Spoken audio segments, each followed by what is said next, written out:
Welcome to the second Baba Nyonya Literary Festival by the Peranakan Association Singapore. I'm Mia Mei Ling, a member of the organizing committee of the festival. Some of you would have attended the inaugural festival in 2019. The festival returns this year bigger and better. Firstly, we're the proud recipient of a grant from the National Arts Council. Secondly, we are honored to count as partners our sister associations in Melaka, Persatuan Peranakan Cina Melaka, and Persatuan Peranakan Baba Nyonya Malaysia, and also in Melaka, the Baba Nyonya Heritage Museum and the Bendahari, a cultural and creative hub. In conjunction with the festival, the Bendahari has organized a slew of culturally rich activities, including a pantun writing session, a dondang sayang performance, and a talk panjang. This festival is also being screened live at the premises of the Bendahari, making this the Peranakan Association's first ever cross-border event. Hello Melaka, hello Melissa, and everyone who's watching this at the Bendahari. Being a part of this has opened my eyes to the prodigious amount of talent that is in Melaka, and I look forward to the day when Singapore and Malaysia are able to melt their talents together. At this juncture, I wish to thank Melissa Chan, steward of the Bendahari, for being a constant source of support and encouragement and for supporting me in prayer. At the 33rd Baba Nyonya International Convention in November last year, historian and author Kwa Chong Guan had asked, can the Baba Nyonya Literary Festival, going into its second session in March next year, inspire a new genre of Peranakan drama and literature? Like Mr. Kwa, we hope that this festival will spawn creative writing groups and aspiring writers who write Peranakan-themed texts will emerge from them. But should these writers be writing in English or Baba Malay? Robert Yeo, a panelist on the second day of the festival, is of the view that Peranakan literature in post-1965 Singapore should be in 100% Baba Malay, and Peranakans who claim heritage but write in English cannot be said to contribute to Peranakan literature. Josephine Chia, also a panelist on the second day, is of the view that literature is not just about language, but also about capturing the spirit and soul of a culture. As there are simply not enough people speaking Baba Malay, to insist that our literature is to be expressed only in Baba Malay will surely sound the death knell of our culture. All this is very evocative fodder for thought indeed, and we must continue to ruminate over them even after the festival. Regrettably, General Winston Chu has withdrawn as guest of honor because of unforeseen personal commitments. We wish to thank him for agreeing to be part of the festival earlier. In his place, we are privileged to have Violet Un, a veritable force of nature, who is also a chef extraordinaire, restaurateur, and has been Singapore's food ambassador since 1998. I beg your pardon, 1988.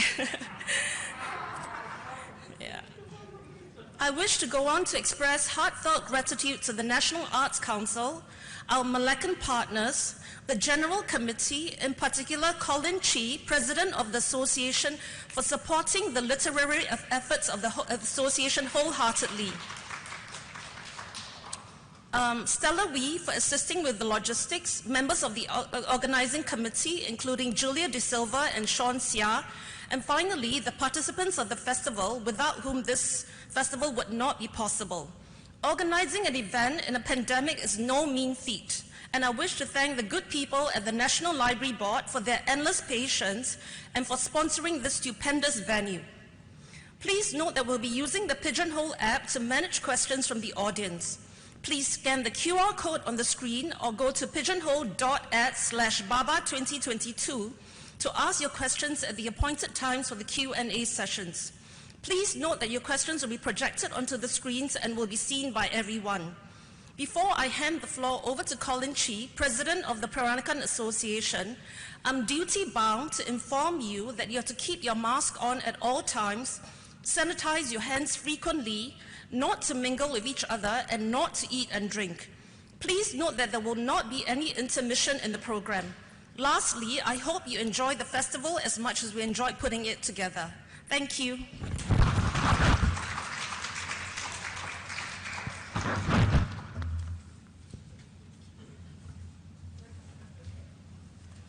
Good morning, everybody.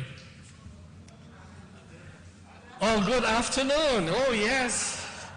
Time passes so fast at my age. Thanks, Mei Ling, for that undeserved introduction. But really, the mother of Baba Nyonya Festival, Literary Festival, is actually Mei Ling. And she's done a tremendous job with the first festival, and she's done an equally, if not more, tremendous job under the circumstances for this festival. And I really hope that this festival will really continue. We want to keep it small, we want to keep it cozy, so let's be as casual as possible. Just enjoy yourself. I don't want to reiterate all my thanks, but thanks to everybody, especially to each of you. I wish I could just go around and thank each of you for supporting us. And even those who are supporting us online, especially for the very first time from Melaka. Now, this is almost to a very large extent an experiment of sorts. We used to have physical in-person festivals and meetings and sessions. But with COVID and starting with our convention in November last year, we've gone hybrid. And for the same reason, having learned from that convention, we have gone hybrid with this festival. But come future festivals, hopefully it'll be more than that, because with technology, we'll be able to regionalize the festival of sorts. And we can see how well this can be done, because over in Melaka, under the banner of the Bendahari, Melissa Chan has put together a lovely program, that includes F&B outside of this 1 to 4 p.m. Session, which they are receiving online from us. They have separate events built around this festival. Bendahara's F&B, for instance, something that we can do.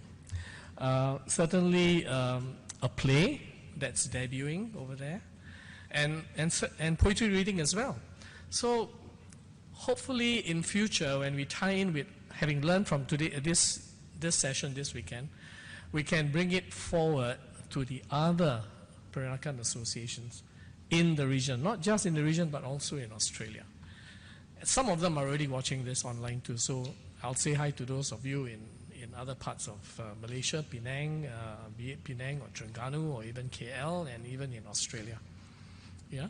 So with that, I would just like to say enjoy yourself. We've got a tremendous stable of panelists and readers. You'll be finding it, I think you'll find the session very interesting.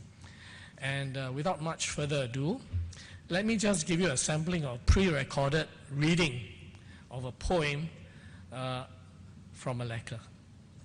Thank you. Before we introduce our guest of honor, all right?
And now to introduce our guest of honor, none other than Violet Woon.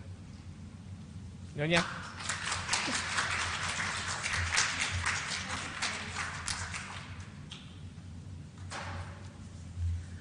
Hello. When Colin asked me, I said, Alamak, what am I going to say, right?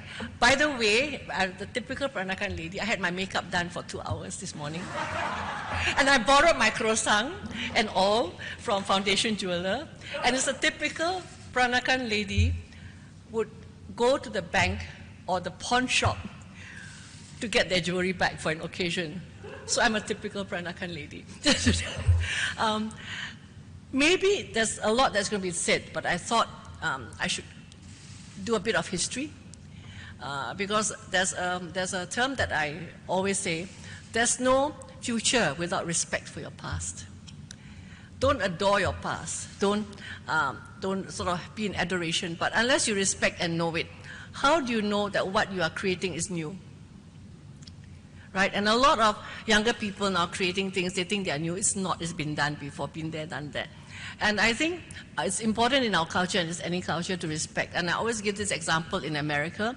The reason that the whole pop culture can be so alive and so innovative and so cutting edge is because every most cutting edge performer references Elvis, references the Beatles, and references like Charlie Chaplin, who wrote Smile.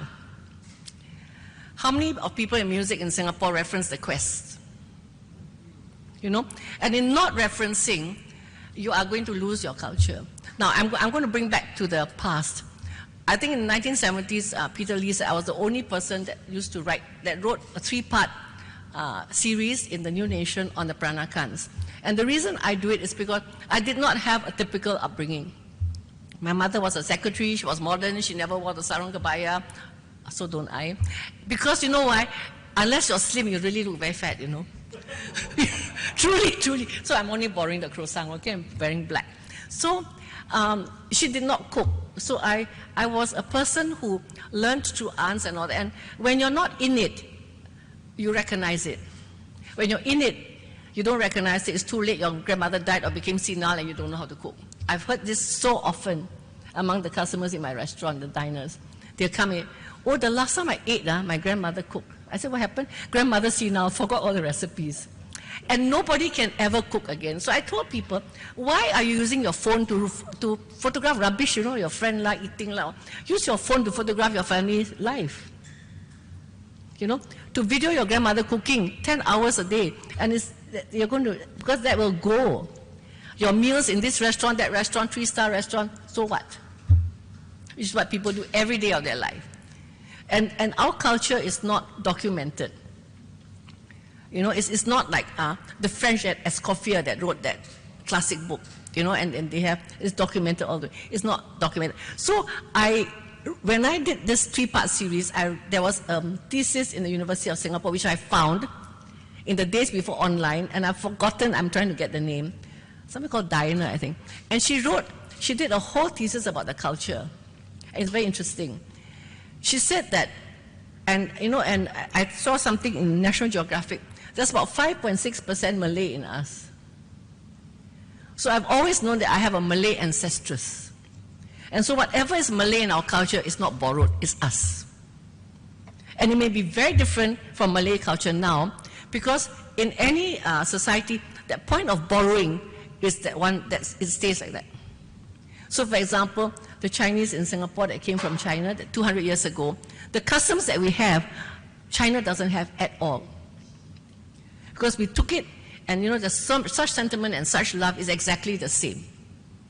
So just remember that. It's not the same because it's the same as it was maybe 3-4 centuries ago. And then we just took it into our culture and became part of our culture. And they said there's 5.6% Malay in us, so that the first few generations. And you see this thesis that I read, that in every picture in the olden days, the father may be in Chinese dress and the mother is in Malay dress. Then later on, the father is in Ang Mo dress and the mother is in Malay dress. So the first generations, they sent the sons back to China to study. After that, they send them to England. And so how you dress, so you have to everything is a clue.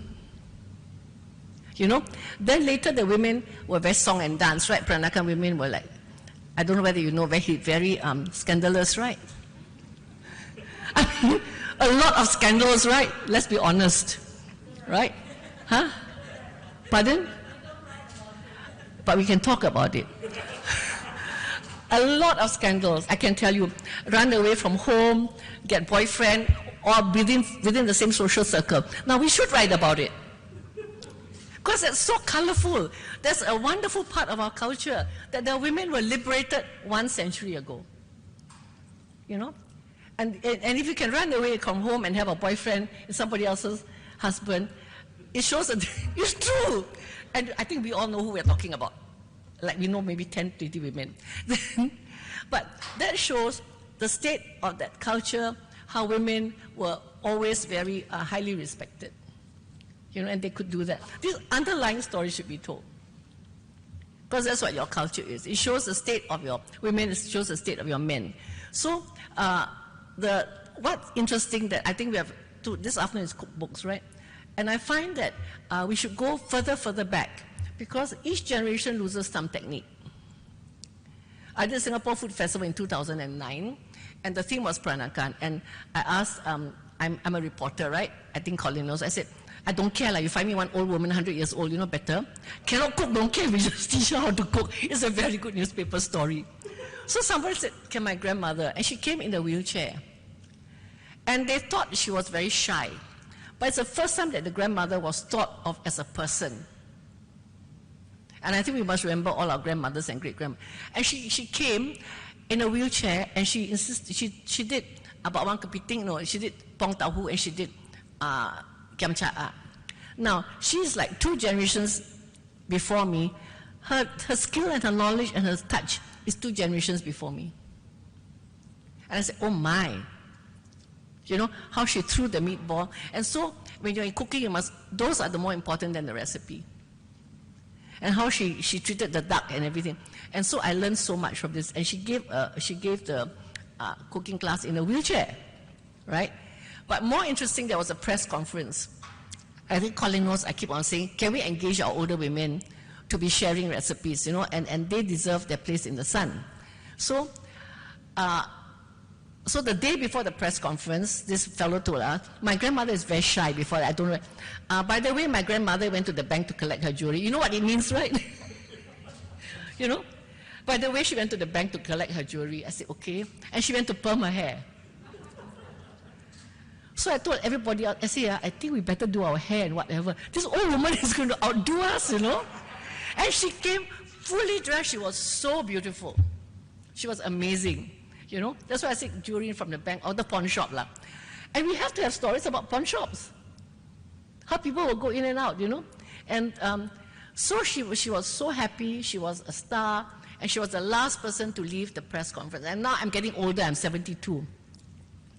I hope I won't be somebody, people that this is just an old woman. Because the old woman has so much life in her and you don't realize. And she came alive for that. Because the rest, she was loved as a grandmother. But you must love your grandmother as a human being. What has she got to share? And I've told Colin, I want to have, you know, can you please produce like 7 women or 7 men also, who are much older, who have so much to share with us, who are not writing cookbooks. And he says, yes, because I'm doing some documentary, right? So that's a remembering. So any of you have one old person, please go and get whatever you can. You know, and you must see that person as a human being. Because she had a life. If she's 100, most likely she did the can-can. Most likely she did the, Charleston, when they were young. Most likely they were dressed in short dresses, which my aunts were. Till you see their pictures and you realize. You know, so that's my sharing today. I think everybody's been writing, I've been writing books. But the sharing is, please go and unearth everybody that's old in your family. And treat them as a human being. I'm saying this because I'm getting older, right? You know, and yeah, and it's so important if you want to keep the culture alive. Honestly, our culture was dying. And I explained to you why. In this thesis I wrote, right, the reason for the rise of our culture is the British. We were the first to learn English. We were the bridge between the Cina girl and OCBC us, and the British, right? OCBC means orang Cina bukan Cina. And then, and everybody's sort of insulting each other, right? So, okay, I have to finish. You're telling me to shut up, okay? And then, but just to know that the culture rose because of the British, and the analysis, when the British left, our culture died. The reason for being was gone. But it's so happy now to see that it's reviving. We have found another reason for being, and I hope we'll continue. Thank you very much.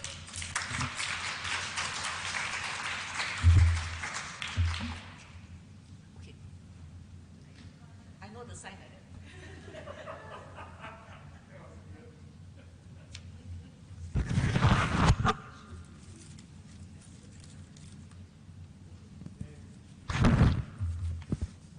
Now, could you put your hands together to welcome Chan Eng Tai, who will enthrall us with 4 pantuns: Pantun Laut Peranakan, Pantun Kue Zuci Mulat, Pantun Intan Balian, and Pantun Bahasa Baba.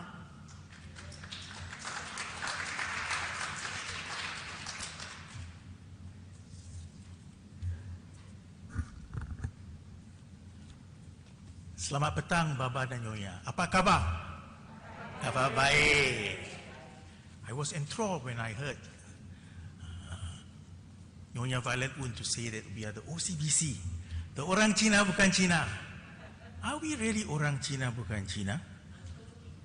Orang Cina bukan Cina. Orang Melayu bukan Melayu. Orang apa peranakan kita?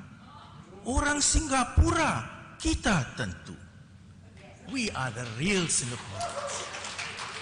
Like what Violet had said, whatever had been infused in our ancestry is manifested now in our food, in our mannerism, in the features that we have. So we are not orang Cina bukan Cina. We are betul-betul orang Singapura. A place where all the cultures melted, and we are proud of it. So today, I'm sharing with you the language of the Babas. When Mei Ling asked me to write the pantuns, I said, I will write the pantuns according to the themes that will be discussed here. So the theme for today is about Laut Peranakan, right? Laut Peranakan, the food of the Peranakan. So if you can see on the screen, these are 2 typical Peranakan laut. Let me read to you the pantun. Ikan seles sumbat cili, itik tim tambah brandy. Kalau makan laut ini, dunia terbalik, Baba tak peduli. So what does it mean? Of course, if you go to Violet Woon's restaurant and you makan, the Baba makan at her restaurant, dunia terbalik pun the Baba tak peduli. Stuffed chicken, stuffed chilies, yellow-tailed cats, simmer duck soup with brandy. So how unique. The Peranakan put brandy in the itik tim. With spread of such food galore, the Baba cannot if the world were to collapse. So that's how sedap, how shock our Peranakan food is. And then the Peranakan's dessert is called kue cuci mulut. Alright? To wash your mouth. So what do you do? There are 2 main kue that I have chosen and put in this pantun. You know the kue bolu that we have during Chinese New Year? And the other one is kue dadeh. So let me read this pantun to you. It's called Pantun Kue Cuci Mulut. Gau tepung kue bolu, gula Melaka kue dadeh. Menantu makan nio lalu, ate bawah tak sedih. You know who's nio? Can I have the picture of the nio? The other pantun, never mind, show me the other pantun. That nio, that's what mother-in-laws look like. For your info, that's my great-grandmother. So I think my grandmother and my grandmother's, her sister-in-laws had quite a challenging time under the reign of my great-grandmother. So if you were to eat this kueh, and then when you're new, would you, for a lady like that were to pass by new lalu, semua tak sedih. And you know this phrase, new lalu tak sedih, it is not found in the Malay language. is only found in our Baba Malay. The word Nyo comes from Nyang. We call our mother-in-laws Nyo. Tak sedar, it's called Tidak Sedar in Melayu. But we say Tak sedar. So how beautiful the Baba language is. Okay, the next poem is on Belian. And I have the model here, Madam President Nyonya Lindachi. Please, Nyonya Lindachi, stand in the center. And buka your mask. Buka mask, not sarung. You just stand there, Linda, stand there. Krosang Belian, loket intan. Dia tak sanggol lah. Cucuk sanggol mas merah. Show your ring. Jari cincin biji bintang. Nyonya kebaya cukup lawa. Sama baba dia, sama baba lagi lawa.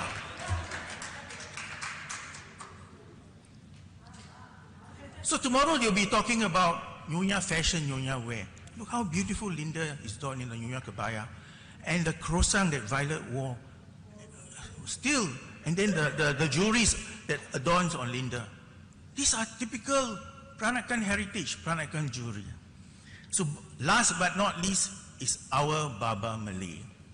Just now it was said that, for the Peranakan literature to thrive, Robert Yeo said it must be Baba Malay. Yes and no. But there is only a dwindling number of people speaking Baba Malay. Ada orang sini boleh cakap Baba Melayu tak? Naik tangan. Okay. So, let me read this poem to you. Pisang mas di atas peti. Ada 2 biji berkembar. Selalu cakap kita mesti baru hidup bahasa Baba.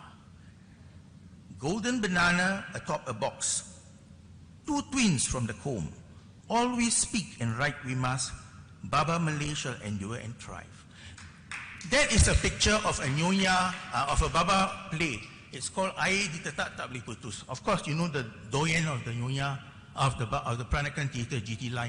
The other man, is quite portly man. I do not know who he is. But did you watch this play?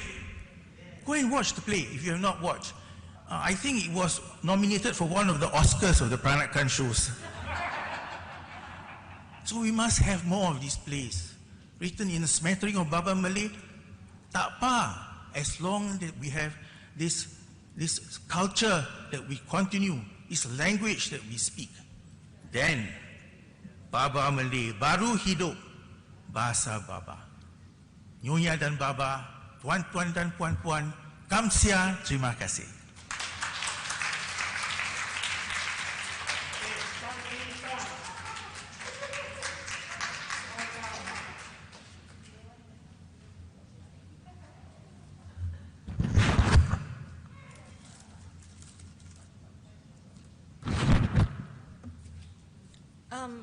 Okay, we now have the first panel, which will be moderated by Christopher Tan and will comprise Sylvia Tan, who will read from the Modern Nyonya Table, Matthew Lloyd Tan, who will read from More Daily Nyonya Dishes, and Lee Gyok Boy, who will read from In a Straits-Born Kitchen.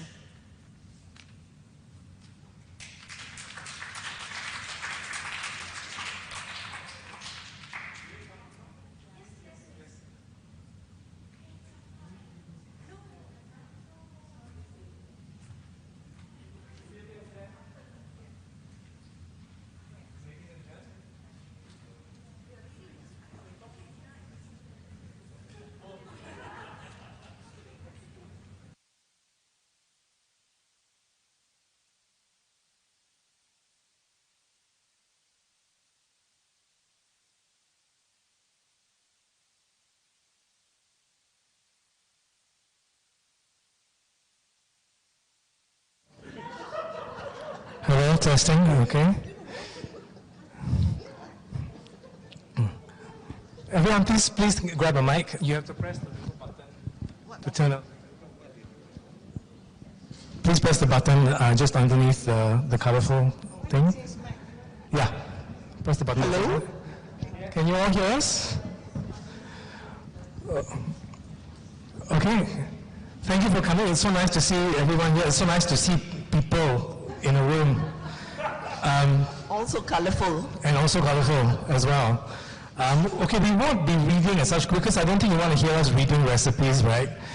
But we have a lot of questions to get to, and I'm sure everyone who's watching, hello everyone in Melaka, selamat makan. I'm sure everyone who has questions will send in a lot, so we want to leave some time towards the end of the session for that. So what we're going to talk about, actually no, let me introduce everyone first, okay? And I have official bios to introduce everyone. So we have Lee Gyok Boy, ex-journalist, freelance writer, cookbook author, and culinary enthusiast who began collecting recipes as a schoolgirl. We have Silver Tam, also cookbook author, ex-journalist, and Nyonya, who learned to cook pounding chili in her grandma's kitchen, and now will cook anywhere, even on the beach of a deserted island. Okay? So if you're in like Ubin somewhere and you come across her, say hi. We have Matthew Tan, also cookbook author, a true blue Baba who believes in the impact of home-cooked food and has been recording daily dishes in the hope they will continue to be passed on. Yeah, preach it. Okay, and we are all here today. I think I'm the odd one out here because I'm the only one here who has not written a Peranakan cookbook. Okay? No, it's a Singapore cookbook. That's not the Peranakan cookbook. Okay? Call it Peranakan kueh, okay? Hello. No, our kueh is Peranakan kueh, Chinese kueh is Chinese kueh, Malay kueh is Malay kueh, okay? Okay, I'm not here to talk about me. We're here to talk about the business, well not the business, the craft and the philosophy of writing Peranakan cookbooks. Okay, cookbooks are one of the most visible means by which we pass on our culture, and it's one of the most concrete means by which we can preserve and continue to practice our culture. Okay, so let me see. I have so many questions. I'm trying to figure out what okay, let's just start off with the most basic issue. Why have you all written Peranakan cookbooks? What draws you to the topic? Because I know you all have other jobs as well, and you all in your sort of over the years that you've been working, you all do many other things as well as being Peranakan cookbook authors. So what made you want to write a Peranakan cookbook? I'll open that to anyone who wants to begin. Bye-bye. I actually started out because I've written a lot of cookbooks on Asian cooking. And during the pandemic, the 2020, I decided, I got to do something with myself besides just sitting at home and watching TV. And so I began looking through all my other cookbooks to pick out the straight Chinese recipes. While I was doing that, I realized that there was a lot of overlap with Malay food. And then it suddenly hit me that I really should go really way back to history, to the past, as Violet has been saying. I was involved with the drafting of the 700-year history of Singapore. And so I knew about the trade routes and so on. And that got me thinking about why is it we eat what we eat? Where did all these, the langkuas, the sarai, and so on, where did they come from? And then Kwa Chong Guan introduced me to a Japanese book on Southeast Asian, the cooking. And there was quite a lot on Javanese stuff, old 10th century, 11th century stuff that they found. And when I looked at the list that this Japanese guy, Masuyama, had compiled, I suddenly realized, my goodness, straight Chinese food is more than Chinese. It actually goes way back into Javanese, Indonesian, and it's a very complex cuisine. And that was what got me doing in a straight spawn kitchen rather than just straight Chinese.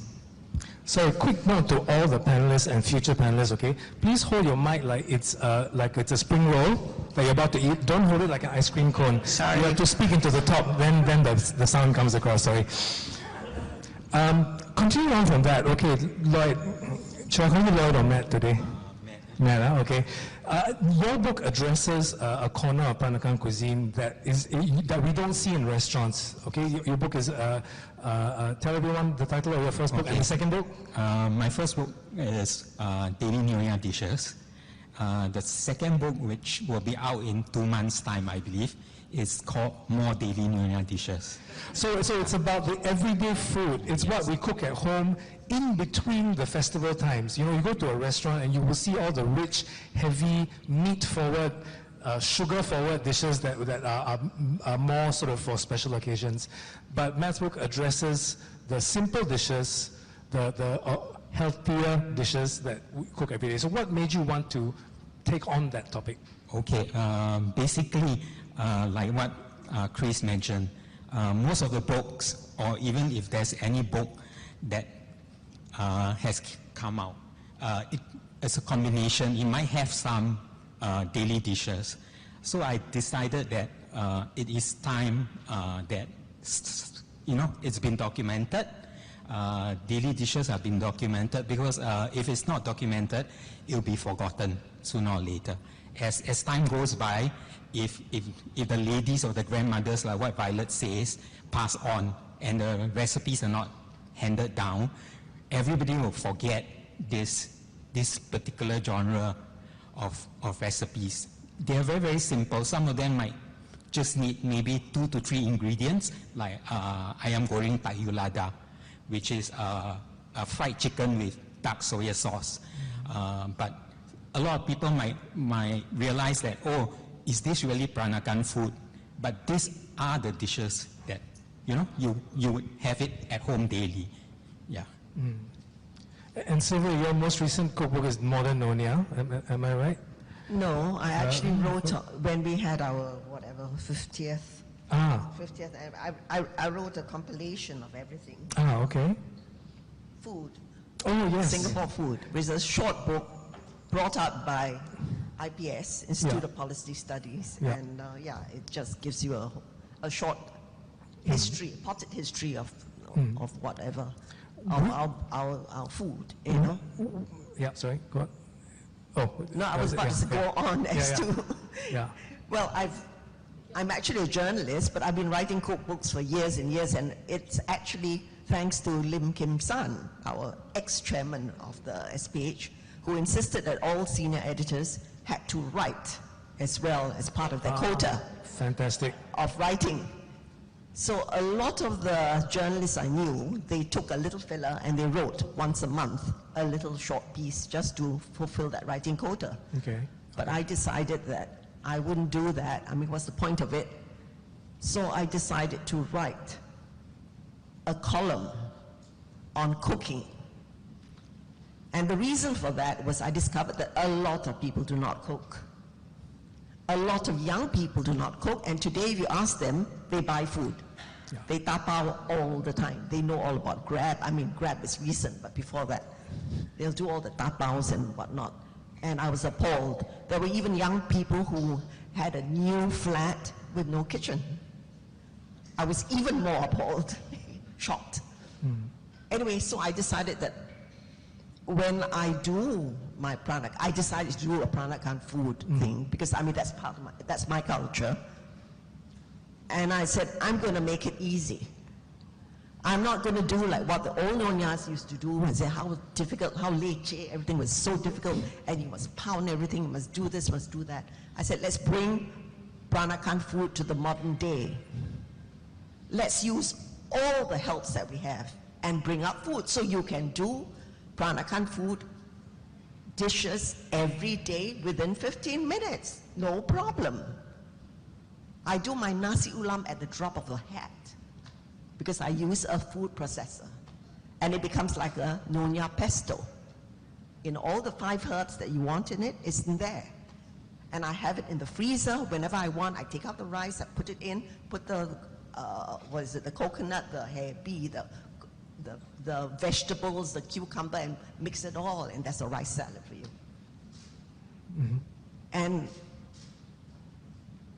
I don't know whether it's helped people to continue to cook or to start cooking, but I know that my 80-plus-year-old cousin swears by the book. And I've got young couples who will give the book to their helper, and the helper follows the recipes. But generally, I try to make I strip down all the unnecessary steps. I mean, I cook every day, but it's a hassle if you have to do step 1, step 2, step whatever, you know. I tried, my motto is you should be able to put out a dish within an hour, if not half an hour. And that's what I do every day. I cook every day, and it doesn't take me more than an hour, definitely, maybe half an hour. But that's what I do. And I hope that me writing all the various books, you know, would encourage people to cook. I tell you, it's wonderful cooking your own meals. It's wonderful sitting down together with a home-cooked meal. There's so much togetherness. There's so much interaction. And the satisfaction is immeasurable. So, someone should start, since you mentioned Grab, someone should start like a cooking and delivery service for traditional Peranakan food called tangkap. What do you think? I mean, okay, bad joke.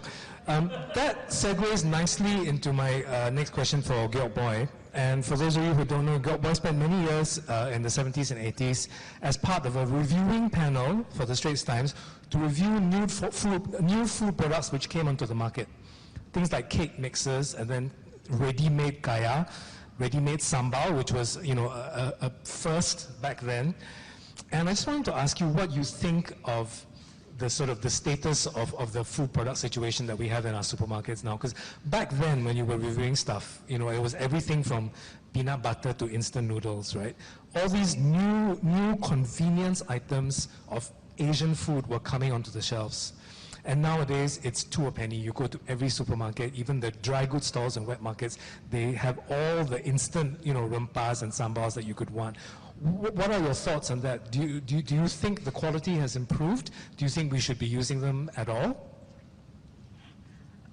The good thing about it is, as Sylvia says, it has made cooking basically Peranakan food a lot easier for many people who may not be familiar with making rempas and so on.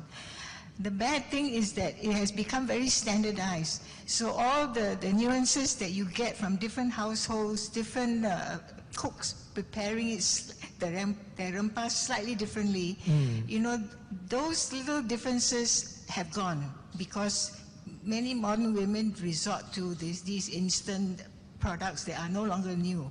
Like, how many people still pound belacan, for example? It's just so easy to pop into a shop and buy a bottle, you know. Pounding takes at least 15 minutes, right? So the easiest is just go buy the bottle. And they're not bad if you're in a hurry, you know? Although I still pound my own.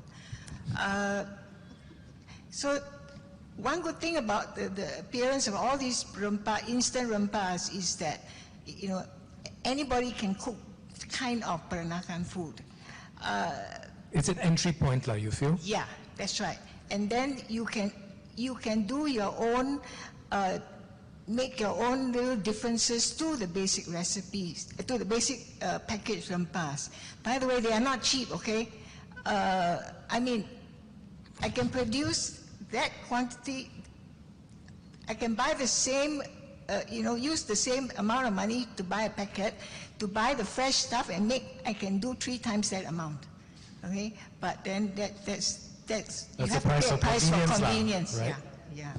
Okay. And Matt, I know that, you know, you have been looking up your old family recipes and the notes left by your grandma and by your other relatives and really going back to the very traditional way of doing things for many of the recipes in your book. Do you think Tombok and giving things the old way makes a difference? And also, what has the emotional journey been like for you to re-encounter and recreate your family recipes? I think for most modern women, the grinder or the blender is necessary nowadays. If you have the time, I would say do give Tombok a try. Tombok allows you to create certain different textures and flavors. Sadly, I think the batu giling is extinct because the batu giling nowadays, like what I mentioned to you, there is no stone chiseler now. So most of the old batu giling, even the batu giling that I have left by grandmother, is smooth. it cannot really do the job that well in grinding down. But of course, the batu giling allows you to do rempas in a very, very fast way, and large quantities you are able to churn out. On your second question, it's a connection.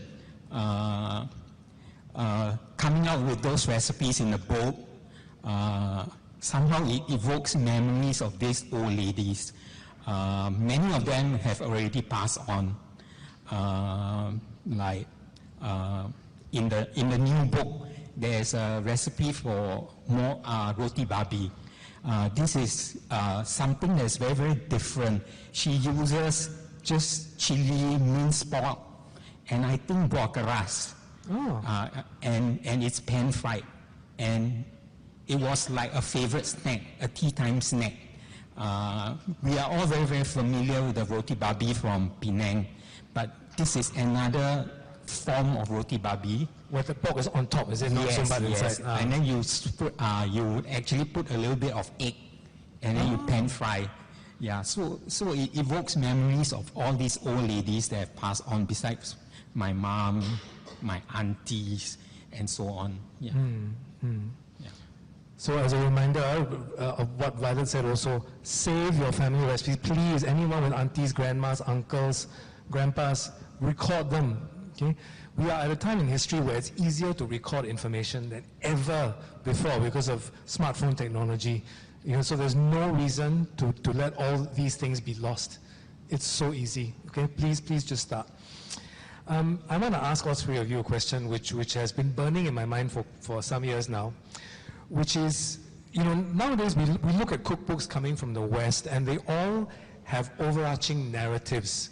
Readers nowadays, they want to hear stories, they want to hear personal connections, they want to hear about how a recipe came to be, and they also want to hear about techniques. And it's interesting that, now, like you said, there's no chiseler for the giling, but at the same time, things like stone milling grains for flour is experiencing an upswing in popularity in the West because they are returning to older ways of doing things.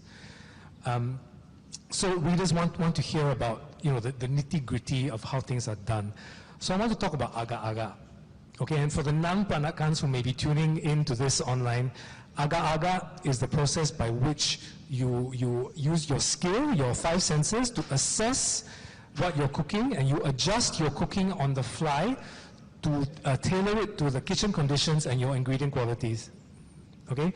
People call it cooking by estimation and guesstimation. Wrong, Okay? Agar-agar is about cooking smart. And I want to ask the three of you as authors, how do you capture that experience of being able to agar something in print? Because the Peranakan food, like all traditional cuisines, once upon a time was handed down by oral instruction and practical instruction. And you didn't necessarily write every single detail down. I'm sure all of you have cryptic notebooks from elderly relatives with like very bare bones instructions. A lot of it was to teach, you pass on to the person, the younger person cooking with you, how to use your eye, how to use your ear, how to use your taste buds and your sense of touch. So how do you capture that agar-agar process in a written recipe? Sylvia? In a written recipe, all my recipes say, after you do this and that and that and that, taste. Okay? You've got your tongue, taste. When I do a cooking demo, I always tell them I've got 5 fingers. So I've got 5 ways of tasting. And I never use the same finger, so I don't cross-dip. So you really, when you're a cook, you just have to taste. It doesn't matter whether you're Peranakan or French or whatever, In the end, you've got to do that little dollop and taste. And only you would know whether your family would like it. You have to be interactive with your food. And it really, I know I'm a cookbook writer, and I tell you, it was hell for me trying to put down all the recipes and put down all the amounts, because for the first time I had to measure. It was really difficult because I never measured. And then tried, So it's, yeah, but it's part of cooking. And a lot of people don't realize that it's part of cooking. You just have to taste. Actually, that's a very good point. Family taste, how your particular family makes that particular dish, is something that can only be handed down in the kitchen. You know, if you are not schooled by your mother or your grandma or your father or your grandfather or whoever does the cooking in your family, if you're not schooled in the preferences of your family and the taste memories of your family, then you can't keep that alive. And so if you have to reconstruct your family taste by starting from a cookbook recipe, for instance, it becomes that much harder. You know? Matt, how about you? How do you agak in print? Like what Sylvia says, taste. We generally know, you know, when we are cooking something with tamarind, we need salt and sugar to balance it off. And sometimes you just need a little bit more sugar, or you need a little bit more salt to bring out that correct flavor. So taste is the primary important role. It was torturous, actually, like what she says, having to measure. That is why in the cookbooks, my cookbooks, I've never really gone into detail of, you know, measuring by grams for kunit, lengkuas. I would just go by cm or inch. Because good. Mine will say 1 thumb length. Yeah, in the old days, but I never went by whose thumb? That's that is a challenge. Doesn't My matter. thumb very short. The difficulty is, you know, the langkuas varies in width, size, yeah, in girth, yes. same with all these things, even lemongrass, right? But how do we all put this into print? How do you make sure the reader understands that you have to adjust, you have to account for something? To me, that's the most difficult part, for sure. When I was working on daily Nyonya dishes, when I put in an approximate, it gets thrown back to me. Can you please be more accurate? And sometimes it's a challenge. I really find it a challenge. I have found that the best way is to cook the recipe in your head. Write down what you think should be the ingredients and the amounts. If you say a handful of shallots, you go measure, go and weigh the darn thing, and then you write it down, 100 grams, okay? Then when you test the recipe, and I test all my recipes. When I test the recipes, I use exactly the measurements I have written down on the paper. And then after I've cooked it according to all the measurements there, I taste the stuff. Taste is critical. It is important, which is why I always add, you know, a taste test at the end of the cooking, and when to taste test. Because you taste test at the beginning or at the end, there's a difference in what you are tasting, you know. And once I have cooked that dish according to the exact recipe, even down to the 100 grams or whatever, I will then adjust to try to arrive at the taste that I think it should have. Yeah? It's the only way you can handle the agak-agak thing, you know. I did something for somebody recently, and I gave an agak-agak recipe. It was just tapioca, gula melaka, coconut. She came back to me and said, excuse me, can you give me some measurements, please? Whereas a cook like Sylvia or myself will look at it and say, okay, and we'll just grab whatever tapioca we want to cook, and we will basically agak our way through the recipe, you know. But she couldn't do that. She's a young person, you know. So we need the exact measurements if you're going to put it down to print. And if you want people to come up with a taste that is as close as possible to the one that you want them to get from the recipe, it's the only way. It all comes down to experience. The more you cook, the higher your comfort level with having to adjust and to you know, adapt. Again, another question for everyone. I want to ask, what are the most common misperceptions about Nyonya food that you have encountered? And how would you dispel them? I think the most common one that is very leceh, it takes a lot of work, you got to pound this, pound that, you got to whatever it is. Yeah. But I think it's wrong, because as Sylvia says, if you do advanced preparation, if you multitask, I've described all this in a straight spawn kitchen. If you multitask, if you use modern gadgets, if you freeze a lot of stuff, you can churn out a good Nyonya meal in an hour. I mean, barring those that require 3 hours of simmering. I find the misconception that we only have one kind of vegetable dish, that is chap chai, very sinful. No, but to non-Peranakans, because you see it in restaurants, right? Yes. Any vegetable dish on the menu, maybe there's a whole range of stir-fried vegetable dishes, from masak titik with rempah titik, fried in tauco, fried in simple garlic. But somehow there is this, when they would just say, cook for me chap chai, that's the only vegetable dish. Sylvia, any misconceptions and bugbears that you have come across? I don't think I have anything to say about that. I do agree with Gobai in that sometimes it is overhyped how laborious Peranakan food can be. And please pardon me if you've heard this from me before, but I don't like to use the word laborious. I don't like to use the word tedious. I like to use the word effortful, because effort is always rewarded, but tedium is not. If you put the effort in, you will get back in kind what you invested. And I think that's something that as cooks we need to remember. Whatever love and attention and care you invest in the food, you will get it back in spades at the end of the day. I should point out the pandemic may have been good for the development of home cooking, because I gather that the sale of cookbooks did very well during the pandemic. I truly hope so. I truly hope people, I also hear anecdotes that people are cooking more. From observations of your friends, your family, over the past few decades, what are the major changes in how Peranakans eat at home that you've seen?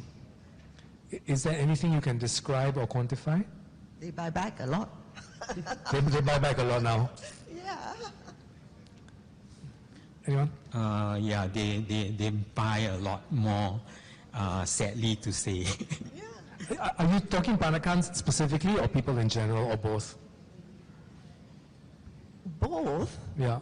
But the Peranakans, yeah, they do. I mean, people have stopped cooking, Chris. That's the sad thing, whether they're Peranakan or not. Well, my daughter who lives in New York cooks a lot for herself, and she does some of the recipes from my cookbook, and she's all by herself. The other daughter, who's also in the US, also cooks for the whole family, but that's the typical American family thing anyway. They don't eat out as often as we do. As for myself, all my family are all gone, and basically I cook for friends these days. And I still do, I still cook for myself, even though I'm alone. It is so much easier, as Sylvia says, and much better for you than buying food out. I know that your daughters grew up with you in the kitchen, and you school them in cooking and got them to masak at a young age. Yes. How important is that habit? I think it was important, because nowadays they cook without thinking too much about, it's so difficult, it's so whatever it is. And they can do quite complicated things too. They have copies of all my cookbooks, and so they basically look it up when they want to do something. For that matter, I look up my own cookbooks. I no longer bother to remember off the top of my head, because some things you want it to come exactly right. One example, if you make achar, you want it to have the same taste year after year after year.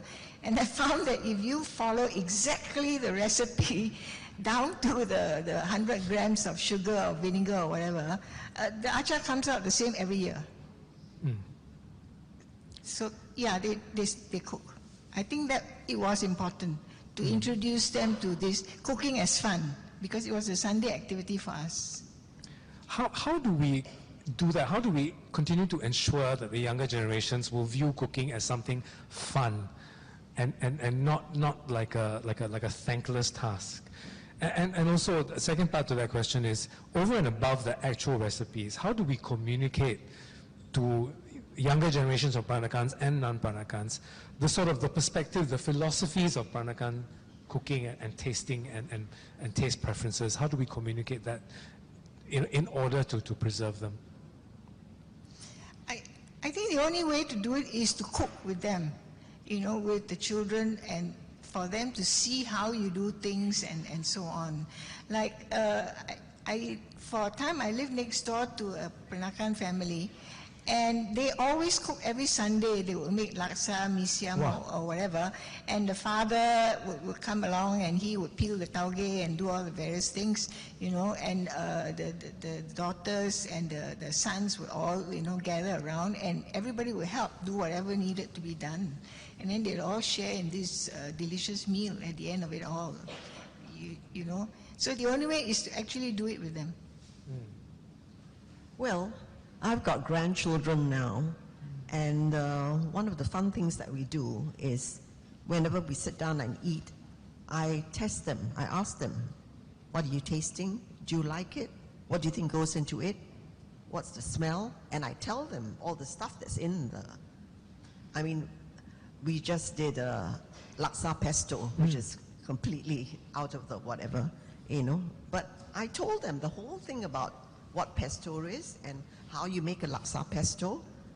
And in this case, we used pasta, but it could be whatever, anything else. So we do that all the time. It just comes as part of the conversation, and I think it increases their knowledge and their interest. They actually taste and say, oh, it's too salty, or it's too this, or it's too that. They can actually give me their reactions to the food they are eating. And I think that's the start of it. And we are trying, it's now holidays, end of holidays. We were supposed to have a cooking lesson in the middle of it all. Yeah. So, I don't know. And that's great that they give you feedback, because then they are fully involved in the process. Yes. Yeah, rather than just, eat what I'm cooking and enjoy it and then no, don't so say anything. We discuss the food that we are eating all the time. So it's, I think that's part of the education. Yeah. And once we start going into cooking, they're small. The girl is only 8, and the boy is only whatever, But that being said, let me tell you, the girl is more interested than the boy. Okay, so. Matt, anything to add? Okay. The younger family members are all in Hong Kong now, sadly. So my niece, my grandniece, and my grandnephew, they never really encountered or learned much or pick up much. Okay. My niece actually picked up a lot from my mother. My grandmother, my mother, her grandmother. Likewise, I pick up from my mother. Right. It was a journey, like learning how to debone a chicken, doing things, the meatballs and so on. So I try to bring this across in my cooking classes, so that the ladies that come for these classes, they pick up these necessary skills. I think maybe it's skipped like 3-4 generations of ladies cooking. So I realize a lot of them do not actually have the basic skills that were passed from their grandmothers. So in my cooking classes, I try my very best to impart this. Yeah. When you were young and in your family kitchen, were you just roped in to help, or did you actually go in out of your own interest? Roped in. It was pati We were all roped in. You want to have mee siam, you got to pati the tauge. It was like a mountain. Effortful. Yeah. And so you have many strings to your Chris, bone. Yeah, sorry. Can I just say, Yeah. you know, the myriad ways that we did in order to pound sambal belacan and not get our hands fired by the flying seeds. Yeah. We put, what is it, plastic lah, we put it on the, it was like crazy. Put masks on and all, all that lah. Roped into the kitchen, yes. If anyone watching works at Daiso, please come up with objects to help, okay, with this. Actually, the most effective and sensible pounder is the Thai one, because it's high. The very deep one, right? Yes. You know, that one prevents a lot of splattering, which is hell with the standard, Malay style pounder. The Thai one is the best. Now, Sylvia, I know your son has a YouTube channel where he reviews hawker food, Yes. and is very into sort of sharing that live eating experience with his viewers. I want to ask all of you the effect that social media had and is having on cooking. We are now becoming an increasingly visually oriented culture. People learn to cook from YouTube a lot nowadays, from videos rather than written recipes. Do you think social media has had, social media platforms have had a positive or a negative impact on Peranakan food? And how do you think they could be best used in the service of celebrating and preserving Peranakan food culture? There are good recipes in YouTube, but there's also a lot of rubbish. I read an analysis or an article that said that many of the cooks prepare the food to look pretty. When you actually follow the ingredients, it doesn't come out the way it looks in the picture. Yeah. So you have to temper what you see on YouTube with what you read in books. There's still no substitute for cookbooks, I'm afraid. Yeah. I mean, to be fair, I've encountered a lot of cookbooks that also turn out to be rubbish. But Of course.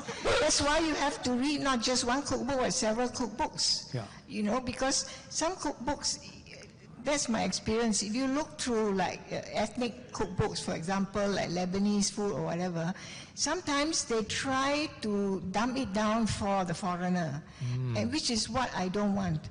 And so I usually look for cookbooks that are written for the natives to give me a true picture. Unfortunately, I have to, of course, find it in English. Right. Matt, what do you think? Like what your boy mentioned, I would have to agree with her. There's some very, very good sites that actually teach you how to handle ingredients, things that we don't usually prepare, that kind of things. And then there's that whole spectrum of rubbish out there. So I guess you need to be very, very selective. Yeah. Yeah. And I know you put short videos and reels up on your Instagram of certain steps like frying rempah and all that. Right? How do you decide what to put up? First, whether it would generate interest. Sadly, I've not played around with sound yet in it. To get a good rempah, there must be certain in things that you need to do, like enough oil, enough heat, and so on.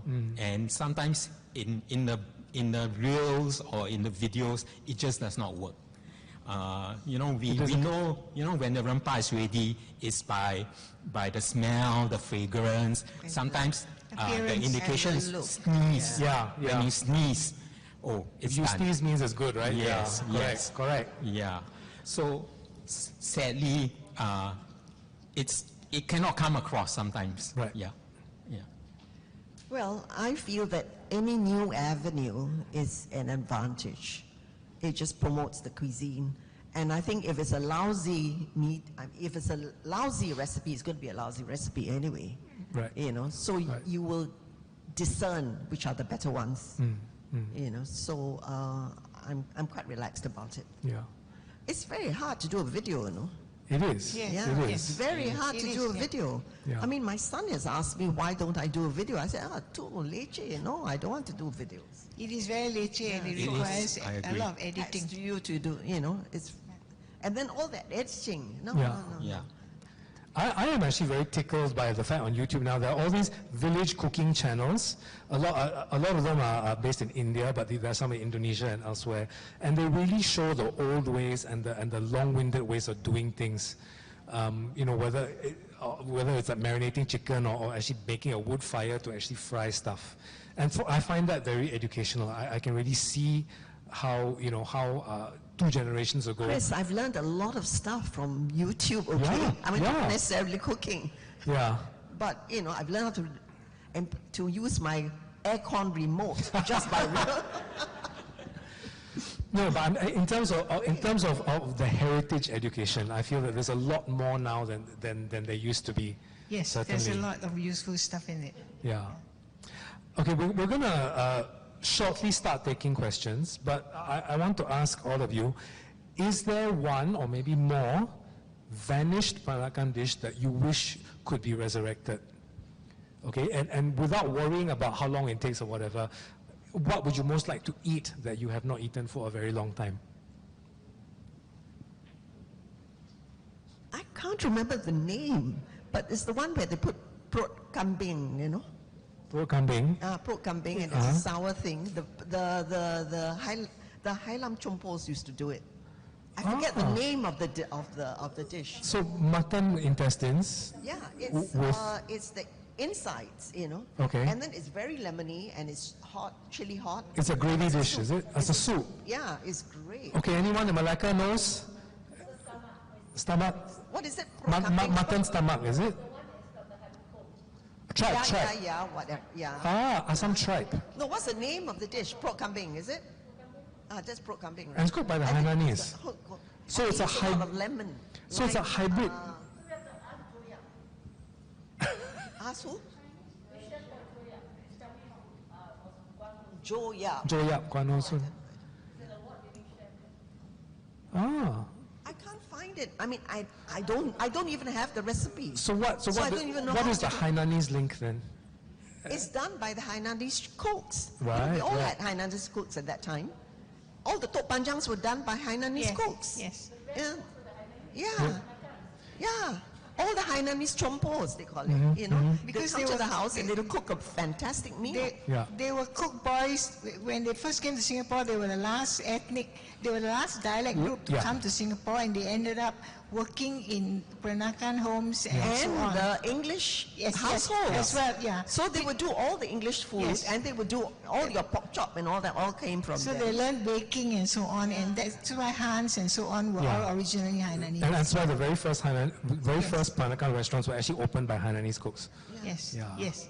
So Gawai, what is your unicorn dish that you would like to see again? You can't do it because you cannot find the ingredient anymore. But there was something we used to eat occasionally at home, and that was pig's lung.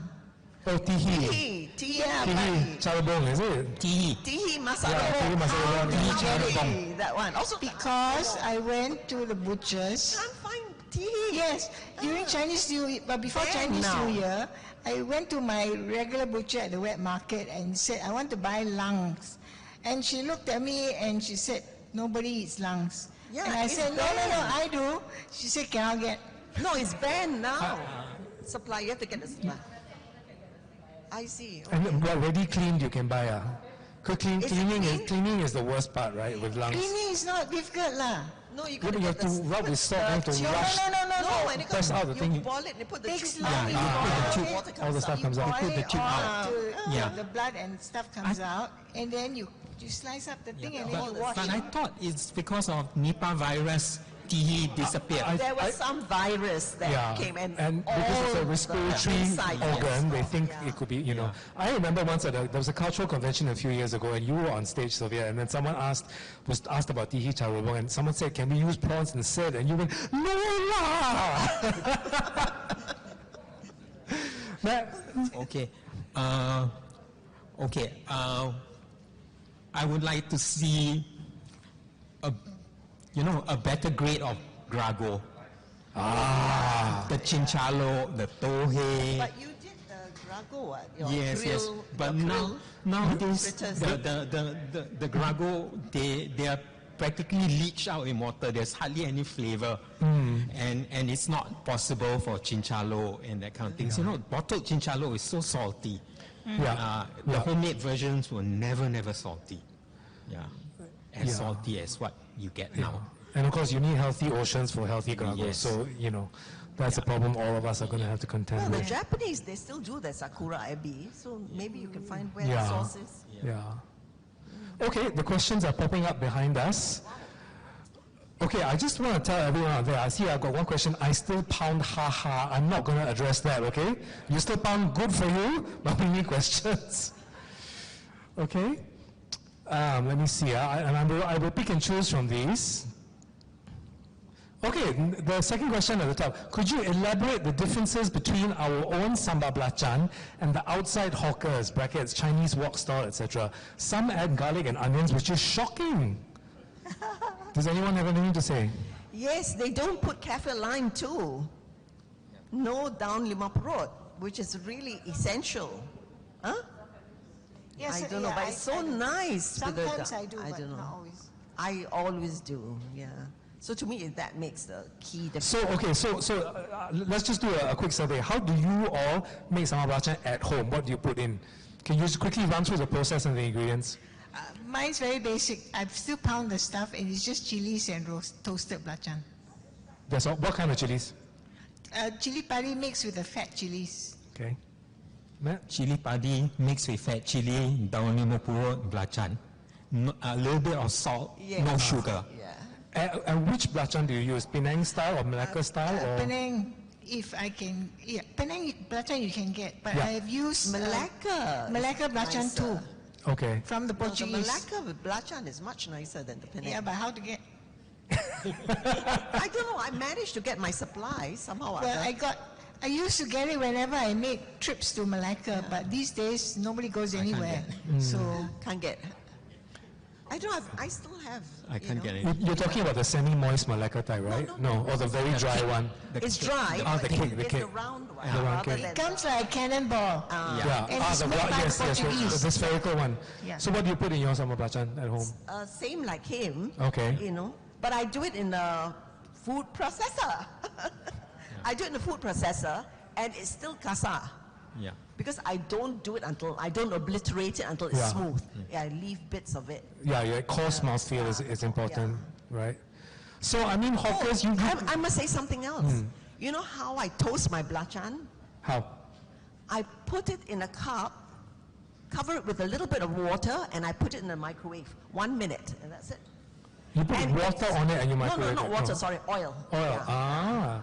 And it cooks the belacan thoroughly. It's very fragrant at the end of it all, and the oil helps the belacan as well. And it contains the smell of the, you know, of the belacan within the. But does that mean you can't use your microwave for anything else? You can, but you have to, you know, if you're fussy about it. I mean, you air it after a while, it goes, you know. Yeah. I'm not fussy about these things, but some people are. So modern luxury is having a microwave just for belacan. An easy way is to wrap the belacan up. You break it up, or you use a thin slice. You wrap it out in foil and you throw it on gas fire. Yeah, that's Yeah, common. you can do that. I just want to say for that question, please understand that commercial Peranakan food and homemade Peranakan food, and in fact, commercial cuisine of any kind versus homemade cuisine of any kind, two different animals, two different things entirely. Okay, I always have to make this point when I teach classes, especially, that you cannot expect commercial cooking to taste the same as home cooking, because commercial chefs who have a business to run have many different things to cope with than a home cook does. So you can never expect them to be exactly the same. You know, something has to give. You know, Chris, most of these commercial pastes, you know, you find that most of them are sweet. Yeah. Because it's an easy way to, it's a palate pleaser. So they put a little bit of sugar and people like it. And that sells. Yeah. But unfortunately, the real thing doesn't have that sort of thing. I mean, to me, the biggest difference between the sort of instant stuff we get and the home cooked stuff that we make is that, of course, a lot of instant products rely on artificial flavor enhancers. Sauces, and principally things like MSG, which are sources of umami, the savory flavor. And of course, in traditional Peranakan cooking, like most cuisines of our region, we depend on many things to give that savoriness. The belacan, cincalo, pickles, you know, home fermented vinegar, and other things. And you know, of course, there's no need for that. Can we go back to the main question screen, please? Let's have a look at the other questions.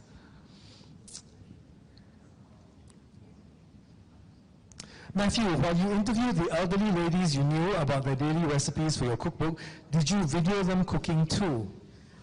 No, sadly no.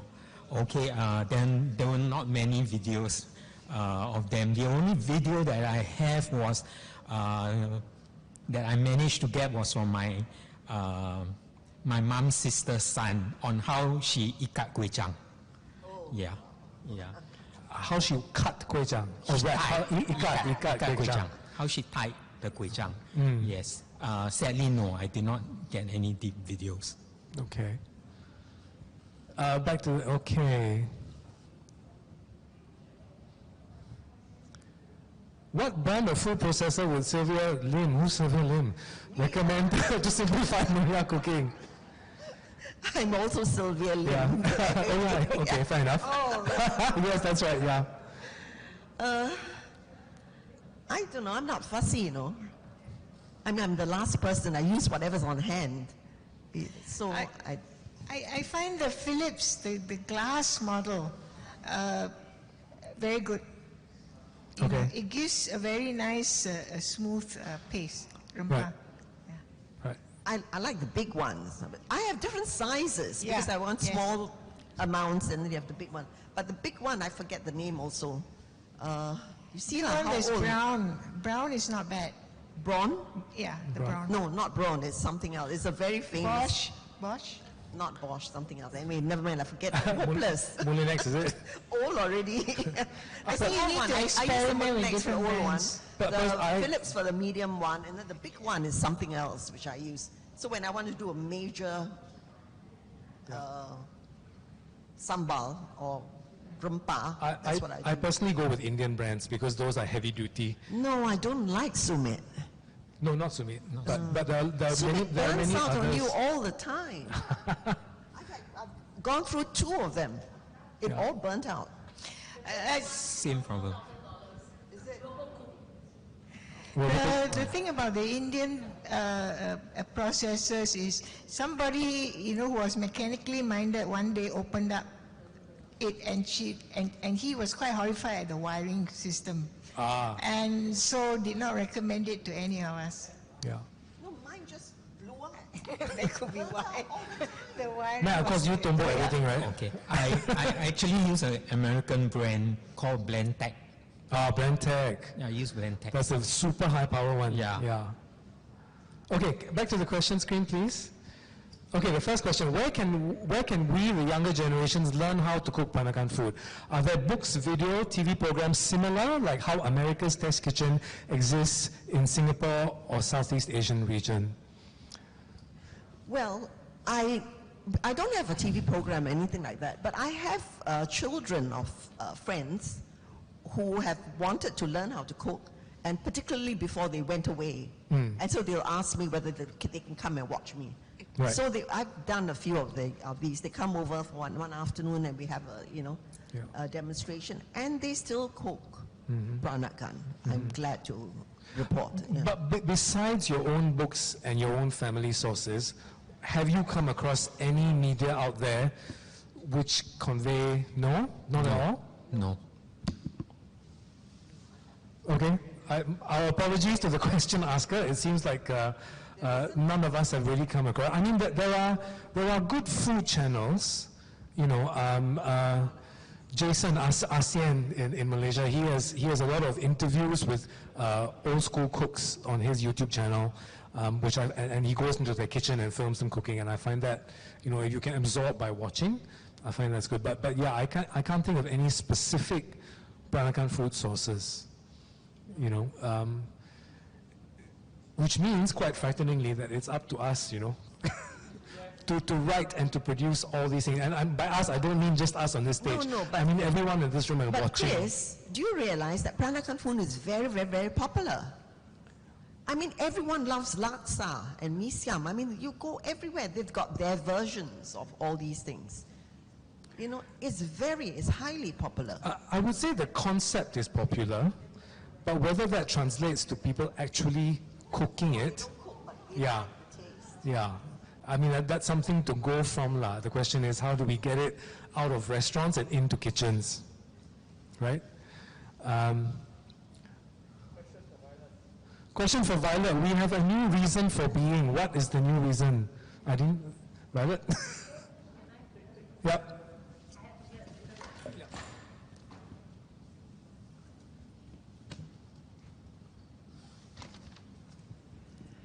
Actually, the new reason for being is that our culture is so much fun. And it became very popular after Little Nyonya. So actually, all reason just renewed No, all reason was because of the British. Oh. That was the reason for being. That was the reason for being rich. Oh, okay, I see what you mean. Now it's such a colorful culture, the dress, everything. It's just great fun and just enjoy that's the reason for being. Right. For enjoying your culture. That's why it's so popular. Yeah. I mean, I do a lot of work around the world. It's the most popular culture because it's so exotic. Plus, it's got scandal and quite fun. I mean, the scandals are fun. You know what I'm saying? Yeah. And because it's a very colorful people, it's very uninhibited. Song and dance people. Mm-hmm. So because we are not beholden to the British any longer. No, we're not beholden. Jolly. No, we've always been jolly. The British was the reason. The reason the people became wealthy and high class and all that was because we were the conduit to the British for the rest of the Chinese. Okay. So when the British left, that whole reason left. And to a certain extent, I think we were considered traitors. To a certain extent, 1960s, you know. So to be Peranakan wasn't fashionable. But I think this program Little Nyonya, which I do not understand the word because it's in Chinese, but it's done a lot to revive Peranakan culture. And I think they've redone it in China, you know. It was. So it's got exactly the same costumes and intrigue and all like a Song dynasty, right? So it's so fun. But everyone has Beijing accents, which is... the culture is so fun and it's so song and dance that's why it's existing now. People are enjoying it. Okay, I had that we have 10 minutes left queue. So maybe a question that we can end off on is... Oh, okay, yes, sorry. Any questions from the floor here? Yes.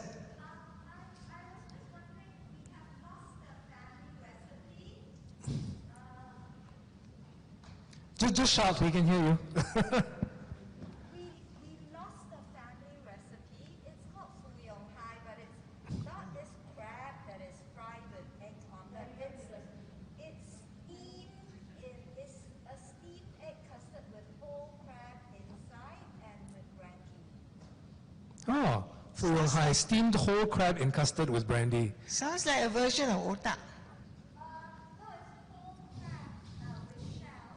Yeah, it's like an otak, but not spicy. Is the brandy put on at the end? No, mixed in the egg. It's mixed in with the egg. Egg and minced pork, and then this crab and steamed. It's shell crab No, whole crab. And Whole shell. crab with the shell. with the whole crab. Not really not Flower crab. Interesting.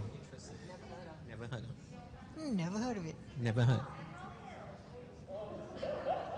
Wow.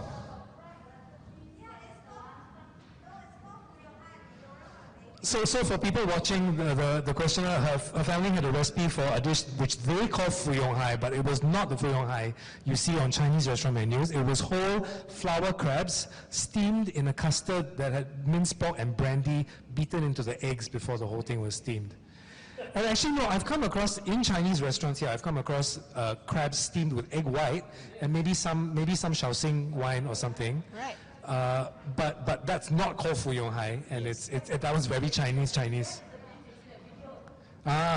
So maybe whoever came up with the dish in your family picked up a Chinese technique from somewhere and then introduced. Because you know what, we love to add brandy to things, right, like itik tim and all that. So perhaps that's where it came from. That's very interesting. Well, if anyone in Melaka has any idea about this dish, please email us or send in a comment. Any questions from anyone else here?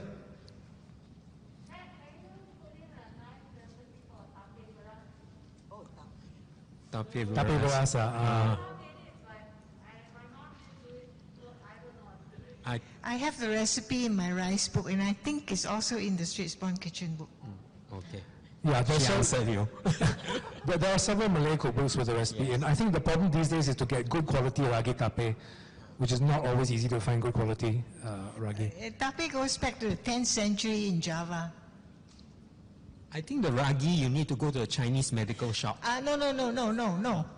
The place to go to for ragi is Geylang Serai Market. Yes, correct. Go to the Flower Lady. Yeah, the jamu stores. Yeah. Oh, okay, so one more question from the thing that we can take. Most cookbooks say the white part of lemongrass nowadays. Almost the whole stalk of lemongrass is white. The question disappeared. But my grandma used to use only 1.5 inches. Does it matter what the color is outside, white or not? No, it makes a difference because the higher up you go, the fragrance is still there, but it's a different fragrance. Yeah, it is less, but it's also tougher. Yeah. Yeah. That's one of the reasons. The fragrance is there. Yeah. The leaves have got the fragrance. Yes. As I understand it, No, if you want to you can infuse it in water and the leaves are there. the top part, the thinner part is more appropriate for tea, and then the bottom part, the thicker part, is more appropriate for rempas. And I was taught by a Thai cook, when you slice the lemongrass, you see the purple rings, right? So you use as much as there is purple. When the purple stops, you don't use that part, or you save that for tea. Very wasteful. Okay, save for tea lah. Okay, 5 minutes left. Last question, okay? How do we encourage the younger generations to make Peranakan culture in general, not just food, but how do we encourage them to make it relevant for themselves, to become something that they inhabit rather than something they are forced into or something that they find not relevant to their daily lives? I know that's a deep question for 5 minutes, but still. I think one element of Peranakan culture that will disappear are the clothes for women. It is so leceh, it is so uncomfortable, and when I was coming here, I had to think long and hard. Am I really going to squeeze myself into a sarong kebaya, take the MRT and come here? Everybody on the train will look at me and, wonder what's going on, right? And so in the end, I opted for something more kind of fusion, basically. Okay. Yeah. Why do you think I'm wearing a cheongsam? Well, okay. Much easier. But how is this relevant to the younger generations then? And there's one thing I noticed, and this came up at the Baba convention last year, that there's a lot more leeway afforded to fashion. You wear kabaya top with jeans and high heels or whatever. There's a lot more leeway afforded to fashion than food. Okay, you can do a million things with a kabaya and no one will bat an eye, but you change one thing in Bokra and people will be up in arms. So No, not true. We have been doing, all cooks do things with ingredients, they experiment. And so people have been doing things with Bokra and other stuff, yeah. Including ice cream. including ice cream. No. It's lovely, It's very good. Anyway. Matt, you want to say something? I think, like what the boy says, we've been doing a lot of with food. Peranakan food, it could be given a new twist in fusion, the way it's been served, the way, you pair certain things. You have your sambal wakalwa, you could easily pair it with a piece of cracker, Ritz biscuit, kueh pai tea shells, and so on. And you create a new twist to it, rather than just to stick to the old ways. Yeah. Okay, so encourage innovation is what you're saying. At the same. In fact, I think Peranakan food is an evolved cuisine and Yes, is it in is, constant evolution. Yes, constant evolution. Yeah, Great point. yeah. Yes. Yeah, so yeah. Yeah, I think that if you want to make it a really popular, and with it culture, you need a celebrity who's going to front it. Lee Kuan Yew did us a disfavor by denying his Peranakan self, and a lot of other. Dick Lee is Peranakan, but he doesn't play it up either. So I think we need somebody who's an ambassador who will be proud to say that he's Peranakan and show it. And on that note, we have 2 minutes left. So we need to keep an eye out for future champions of Peranakan, food and culture and all other things, and encourage them and train them up in the way they should live and the way they should go. Okay? Please put your hands together for a very lovely panel this morning. With your boy Sylvia Tan, or Sylvia Lin, and Roy Matthew Tan. And some of us will be staying around, so do come up and chat. If you all have any questions or comments, please do send an email to peranakan.org.sg. And if you have any ideas for how we might address food in next year's literary festival, please do suggest that as well. Okay, I have to stay on the stage because I'm in the next panel as well. But thank you very much, everyone. We hope you all enjoyed it up in Melaka too.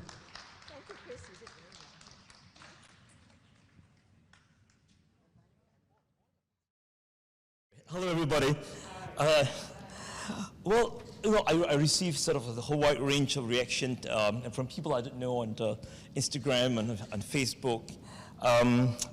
So one is that it evokes the cherished memories and emotions about growing up. One lady wrote to me saying that my grandmother would be delighted to know that some of the stories behind the ingredients has been documented now. So my grandmother is Cantonese, but grew up along Siglap area. So where she would wait by the shores to wait for the fishermen to bring the catch. So this must have been in the 50s or so. Right. So another person, a younger person, said, "Wow, this is exactly what we need." Because now it's very fashionable now to look at foraging. So it's about going back to nature and understanding why do we eat what we eat based on our landscape.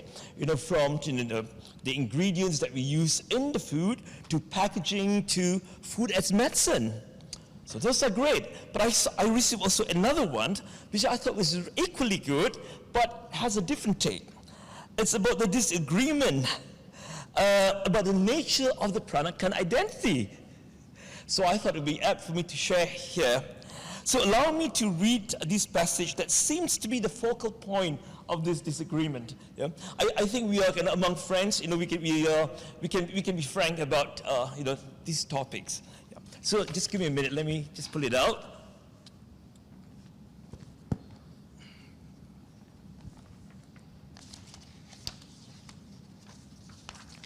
So the passage goes like this. It is of course unfair to claim that Straits Chinese culture is simply derived from Malay culture, but it is itself dynamic and evolved alongside different local societies in the archipelago. In fact, Straits Chinese culture is but one manifestation of the Peranakan spectrum. It draws so many elements from the Malay culture because the common thread that runs across all Peranakan communities, be they Chinese Peranakan, Arab Peranakan, Indian Muslim Peranakan, Indian Hindu Peranakan, or Portuguese Peranakan, is their familiarity with Malay cultural expressions, of which food is the most important. The cultural creolization of Peranakans did not take place in a vacuum, but in the context of a globalizing Malay world. Our inability to conceive of these today reflects how much narrower our ideas of cultural identity have become. Much of our present-day ideas about culture were inherited only recently from colonial rule, when each individual had to be classified according to fixed biological race.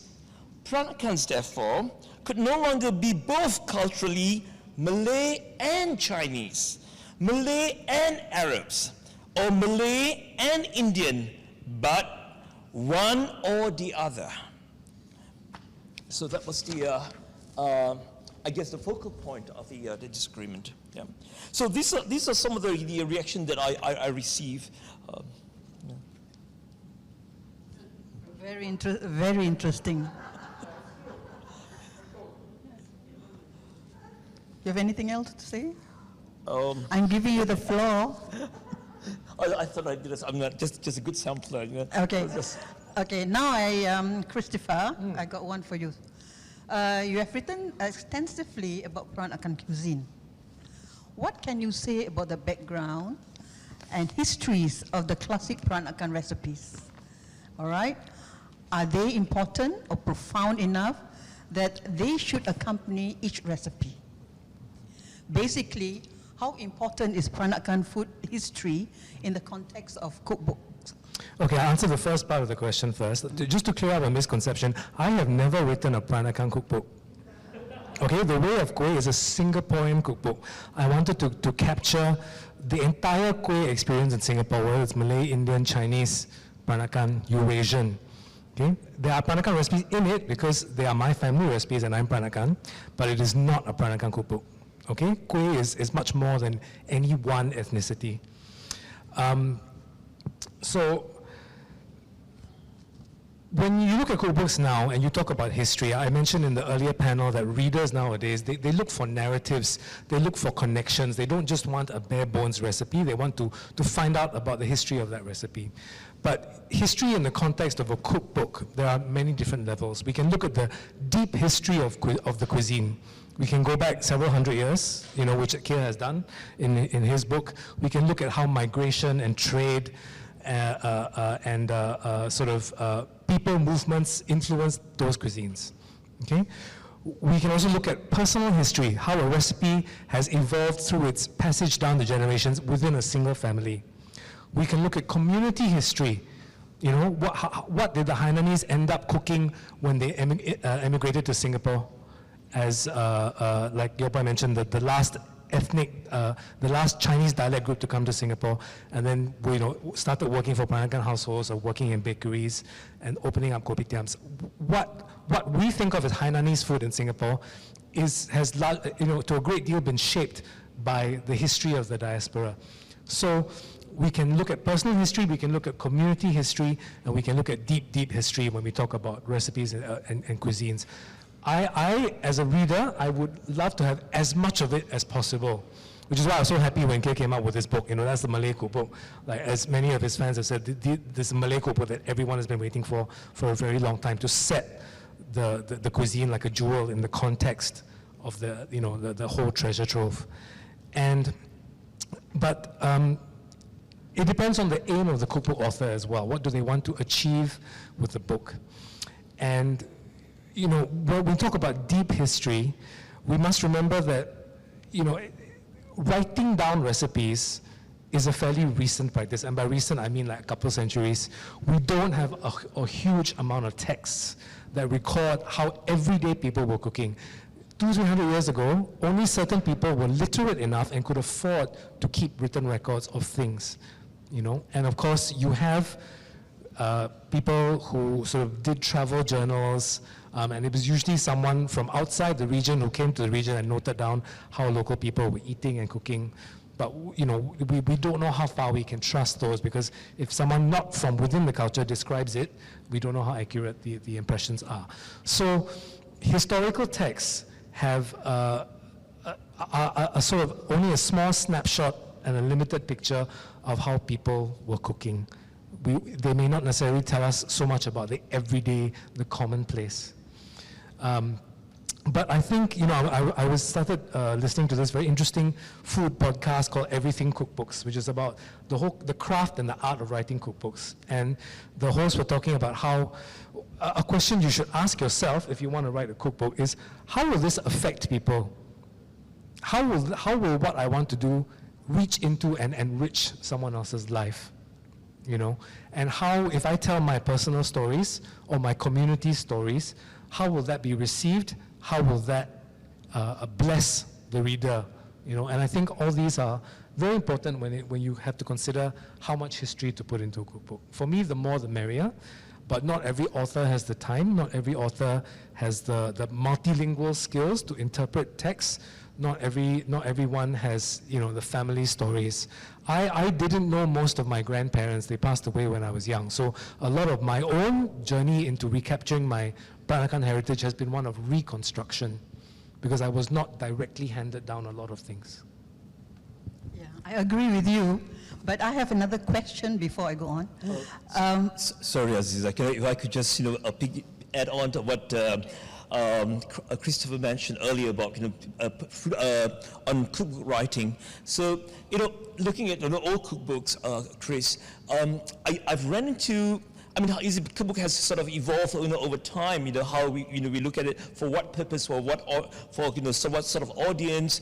It's interesting to look at cookbooks in the region. One of the earliest cookbooks that from where we are in Bahasa Melayu was from 1846, and the recipe goes like this. It says, go to the back of the house, catch the chicken. Right, get a pot of water, boil it, and then what do? After you slaughter the chicken, boil the chicken, and then pull the feathers. So, yeah, there wasn't really any measurement whatsoever. Yeah. So I think we've come a long way. Yeah. Amen. Earlier during your session, I quite agree that you do like agak-agak, right? Until today, I still agak-agak. It's difficult for me to, I did cookbooks, right?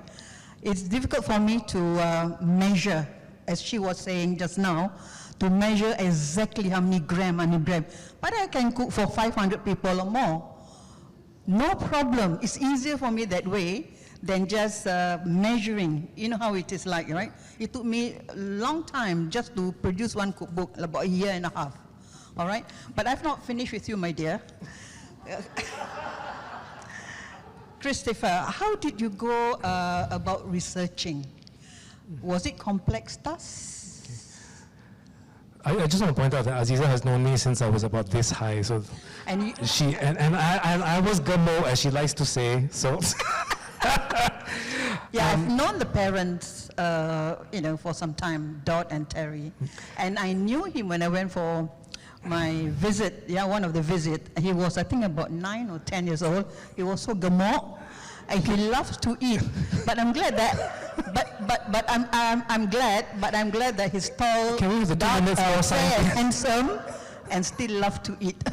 Sorry. Okay, so researching.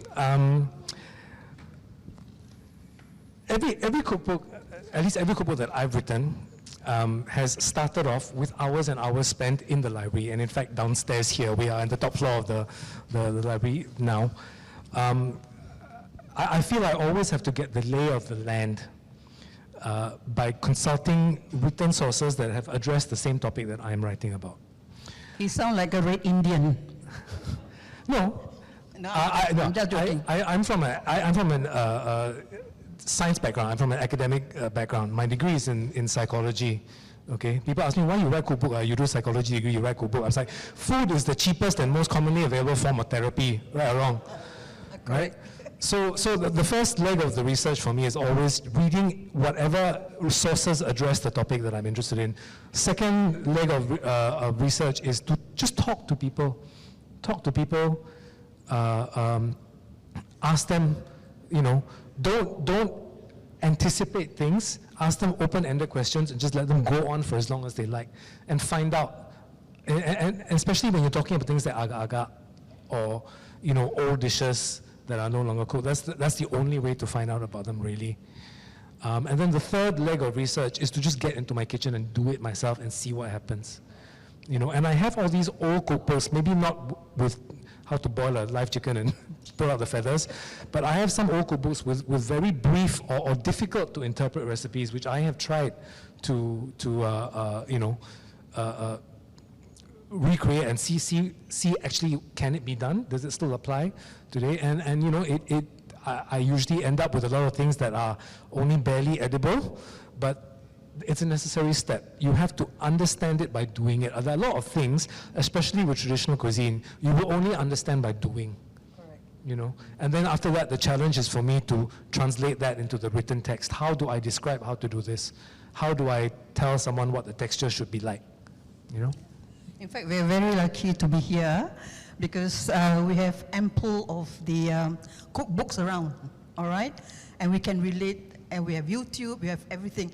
But I remember my mother was saying, those days, all these old ladies, when they do something, they buat dalam kelambu because they don't want to share their secret. And when they do, they always minus 1 or 2 ingredients. They're not sincere. Okay, I got the same question. Here, you have done your fair amount of research too. What was your experience like? Well, my trajectory in doing this book is sort of different because it is not a cookbook to begin with. It's more on food, it's an anthropology. To look, this is it's a food studies book. But that said, of course, we want to please everybody, and they say, oh, the book on food with the recipes. So we have 32 recipes, sort of, like a degustation, a nice cross section that represents various, sort of genre. So it's in the book.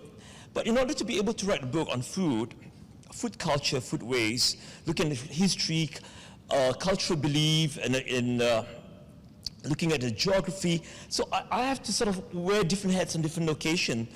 Sometimes I'm a botanist, sometimes I'm a chef, sometimes I'm an anthropologist. Trying to figure out, trying to join all these dots to get a better understanding of Malay food. So in order to be able to do this, because there isn't a dedicated book on Malay food that I can, rely on, information are all scattered everywhere. So I need to look at memoirs, travelogues. There might be a little something by Crawford that says, oh, he encountered belacan somewhere. Okay? You have to take a look at hikayat. I rely quite a bit on the Malay Concordance Project that's based out of Canberra, the National University. The late Professor Yan Proudfoot, together with his colleagues from all over the world, had begun a project whereby they went to look at Malay manuscripts from as early as 13th century and trying to transcribe from Jawi into Malay. And thanks to Malay Concordance Project, I'm able to do a search. Let's say I type Dodol, and here I see Dodol all the way back till 1325. Yeah? So I rely on that quite a bit. And yeah, look at pantuns and syair. There are pantuns that talk about ingredients, syair that talk about preparation of certain food, names of forgotten food. So I had to really amass all this material.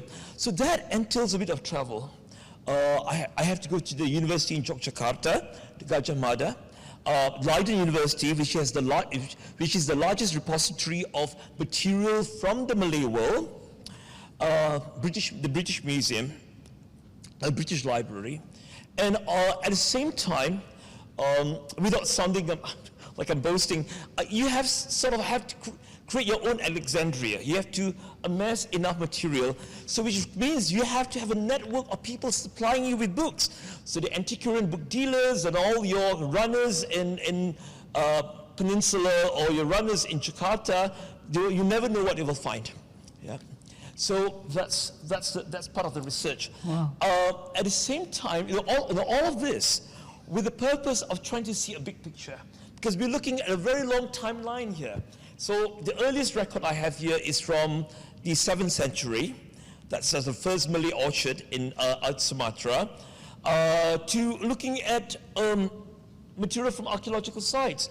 So timeline, looking at various social economics, the whole social strata, from Royal Malay to Singapore middle class Malay of the 50s to folks in the kampongs.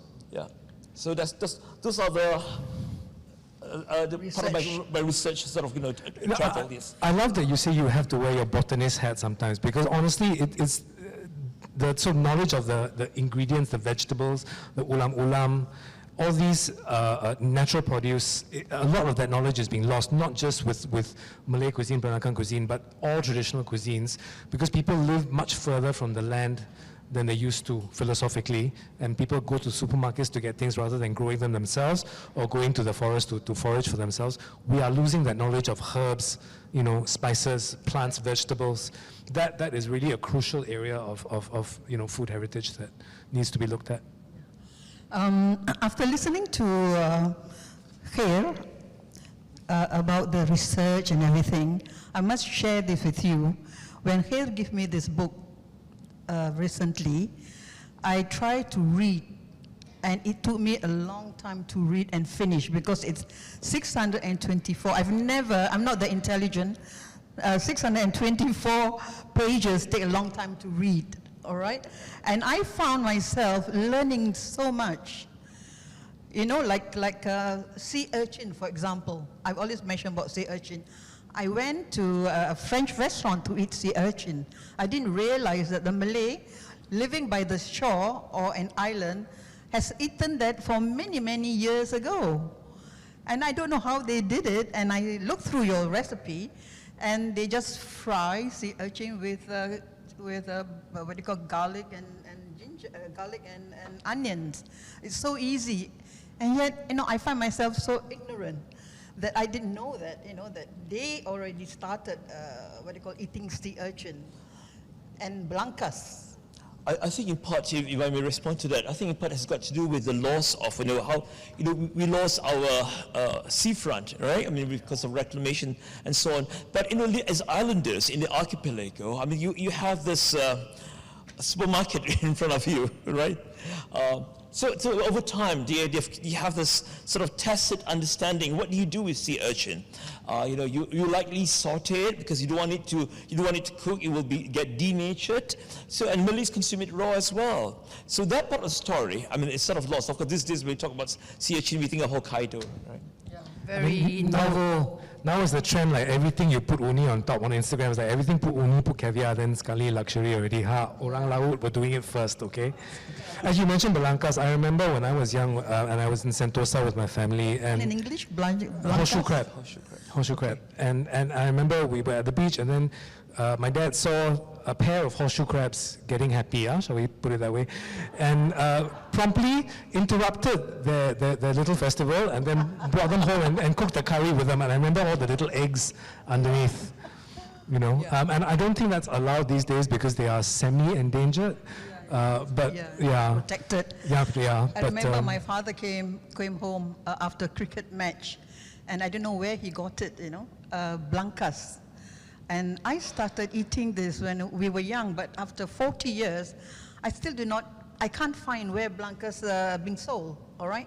We did eat the flesh, but the eggs. The eggs, just the eggs. Not you much just flesh. boil the eggs and then you eat with sambal, chili sauce. They look like green peas, the eggs. Yeah, but very nice. It looked like caviar, big caviar, right? Very big caviar.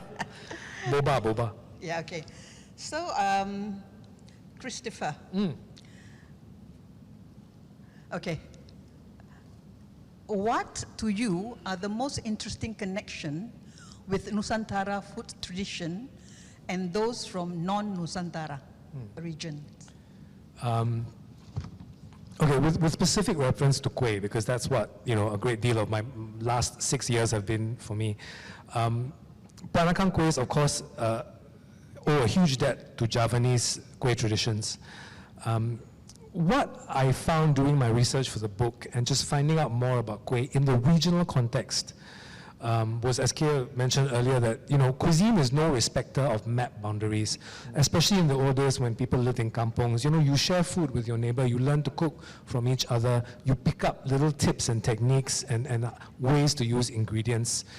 What I found so fascinating was how kueh really connects the entire region. You can find the same kueh, different versions of it, in Indonesia, in Malaysia, in Singapore, in Thailand, in Burma.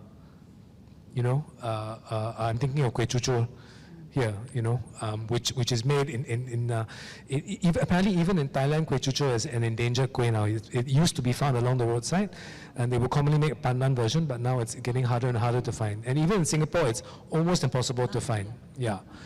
So for me, it's the connections and the sort of the shared elements that really help me to see the big picture, as Keir put it, the cultural context of people immigrating and living side by side and sharing things over the back fence, and then, and even as much hardship as the colonial years involved, without, the Dutch and the Portuguese coming over, we wouldn't have things like kweta. So how all that gets creolized and fused. I don't really like the word fusion, but for want of a better word, hybridized. How all these influences came together and were shared and propagated and spread. It's just the most fascinating thing. I don't think there's any one connection I could point to as being the most fascinating, because I find all of it, But okay, maybe something like kuih bluda, which we think of. I know all you in Melaka will know what kuih bluda is. In the Peranakan context, we think of it as a Peranakan/Eurasian thing. Many Eurasians and the Eurasian Malakans make kuih bluda, but the name actually potentially comes. I hope I'm quoting correctly, but may come from the German Bruder, meaning brother. Okay, or some people derive it from brood, which means bread in Dutch. And you go to Indonesia and they have roti bruda. It's a more bready version of that. You go to Sri Lanka and they have their version of bruda, which has raisins in it. And you go to East Timor and I think they have a version of it too. And you go to the Istana at Johor and they call it kuih bludal. And so many people making different incarnations of the same kuih.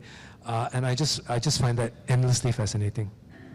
That's why Singapore is such a diverse and very interesting place where we can find everything almost. And I'm sure that after you speak today, there'll be people sort of taking it, making kuih Buddha, right? Can never know. I hope so. Please revive it. Because somebody are listening in, right? They're listening in. All right. Okay, I come back to you here. What has your research proven? All right. What was some profound discovery that you made? Well, okay. Well, in mathematics, my background is math actually. So in math, you can prove something, yeah. But when it comes to food, it's about how do you go about convincing, right? In humanities and social sciences, how do you convince with sort of enough sort of evidence and good resources and cogent argument? You can't really prove, right? But three things I discovered that I thought was interesting. One was this is something very close to all of us. We all love ayam buah keluak, right? Or babi buah keluak. Okay. So they found a stele dated 900 something AD in Java with the word rarawon, right? And the main ingredient of rarawon, what makes rarawon is the keluak, right? And it's very Javanese, because if it had been Malay, it would have been kepayang. So there is an expression in the Malay world, orang Jawa makan kepayang, meaning the Malays don't know what to do, how to process this. It's a very Javanese thing. How do you take something that you become mabuk kepayang, right? Yeah. And how do you process it in such a way that it becomes edible? It's something that we enjoy eating. It's a very Javanese thing. Okay, so that's really been inscribed in the and of course with time, there's this thing in English called Allison. You drop one syllable, it becomes rawon. And then we take a look at rawon as how we consume in Malaya. So many of us have made connection maybe with Melaka Baba, Peranakan as opposed to Penang, and we know that ayam buah keluak is more the Melaka rather than Penang. How is that? So as a writer of this book, I'm trying to join dots, right? I'm trying to fill up, trying to extrapolate. And then we look at Melaka as a society all the way back, since it's the Malaccan Sultanate, is a very Javano-Malay society, has always been. So even after the arrival of the Portuguese, followed by the Dutch, it retains that character. And we see that in language. So if you take a look at Baba Bilingui's Baba dictionary, you start collating all the words that has got Javanese. There's so many. From Kepiting to Ranjang to Cangkir to Kemanten to Keluar. So, and then you talk to our friends in Melaka who are Chiti Melaka or who are Dutch, who are Portuguese Peranakan, they will have a lot of things to say about Ayam Buah Keluar too. So that's one of the things that I was trying to understand better, right, rather than prove. Right, and here I have all the cards on my table, so I'm trying to understand that. And the other thing that was really interesting throughout this making of this book, I encountered an 1825 list of slaves and slaves owner in Melaka. So the slaves listed down slaves, the name of the slaves. Also, I don't know what sort of setting is it. Slaves or servants. Slaves, name and place of origin. You see, Batak, Jawa, Bhutan, yeah, and various names spelled in Dutch. And then listed down the names of the slave owners. And we all know there have been really material written out there that talk about union between slave owners or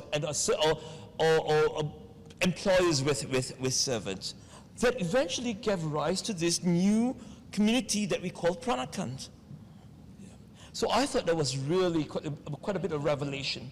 Now, the other thing that I would like to share also is something that's closer to home, a colonial report from 1940.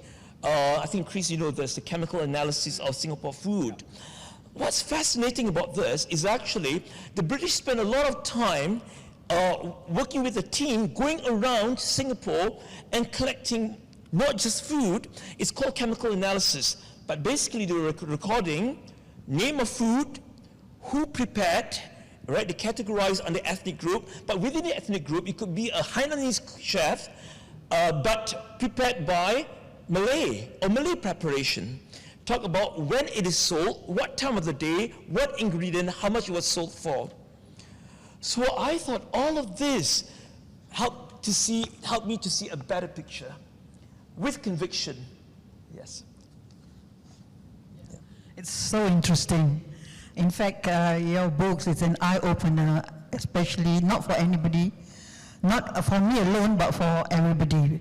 Because there's so many things we discovered in this book, and where we don't even think about, right? And what you say is true, because those days and now is different.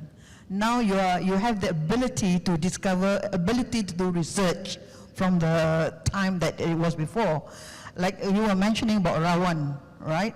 Rawan is Javanese, and you mention about this all the time. I come from Javanese background. My father's Javanese, and 3-4 generation. And Rawan is being cooked in my home for since I was a very young girl until now. And in fact, it doesn't have publicity that much as Buah Keluar. One day I shall invite all of you to eat my Rawan and see how you feel. Yeah, because I think Buah Keluar, it takes time to prepare, because you have to dig it, you have to soak it, and you have to, get all the filling with chickens and everything. And I think that's quite time consuming. Rawan is more straightforward, but with a lot of accompaniment, right? You said you can cook for 500 people, right? So you better be prepared. If you promise Rawan to everyone. 500 paid customer. Yeah, no problem. Okay, Chris, do you think social media platform help or don't help? Okay, to preserve and promote traditional kueh and heritage food? Yeah, so I asked the question in the first panel, and now I have to answer the same question, right? I am torn a little bit, because for me, what I like about platforms like Instagram is that I can connect with my readers I had so many readers, and I know some of them are watching today, that connected with me first over Instagram. You know, and I know a lot of people in sort of the US and Australia who are making recipes from my book who found me through Instagram. And so it has been very valuable in that sense, you know, because human connection is very important to all kinds of food. But at the same time, I feel that social media platforms can encourage us to consume food in a very unnatural way. We consider the visual appeal first, and then anything that we don't like, we just flick on to the next feed. You know, it's a very disposable kind of way to view food. You don't like it, just move on to something else. And it doesn't encourage us to stay with something, to try to understand something that may be very unfamiliar with, you know. And the fact that, you know, we like to say, oh, camera must eat first, or, you know, you eat with your eye first. That's true, but you don't have eyes inside your mouth. Ultimately, it's still what it tastes like and how it affects your body. Those are the important things over and above what something looks like. So I feel that social media can sometimes give us an unhealthy attachment to appearance over substance. You know, but at the same time, you know, like we did mention earlier as well, that there are many channels on YouTube and other sources of video, people who are documenting heritage ways of doing things and old school techniques and even some vanishing street foods. And these are an invaluable resource when you want to know what people are actually cooking and how people actually do things at home. Yeah. Right. Yes, I agree with that. But again, at the same time, image is important, right? We say that you have to feast your eyes and then your stomach, right? No answer. Are you sleeping? I must wake you up. Are people hungry because they've been here for 3 hours without being able to eat? Yeah, without the drink and all that. Sorry about that. I would like to add something to what Chris said earlier. Just my mind, you know, I'm suddenly reminded of this wonderful YouTube channel. I wonder how many of you are aware of this. It's called Pasta Grannies. Yes. It's Pasta Grannies. So, you know, when we talked earlier, the first panel, so how can we, you know, there isn't a Peranakan video show. Maybe it's something that we could do, right? You know, get old grandmothers, right? You know, in Tampines or Sengkang, wherever, go to their kitchen and get them to talk, really, in their elements, right? You know,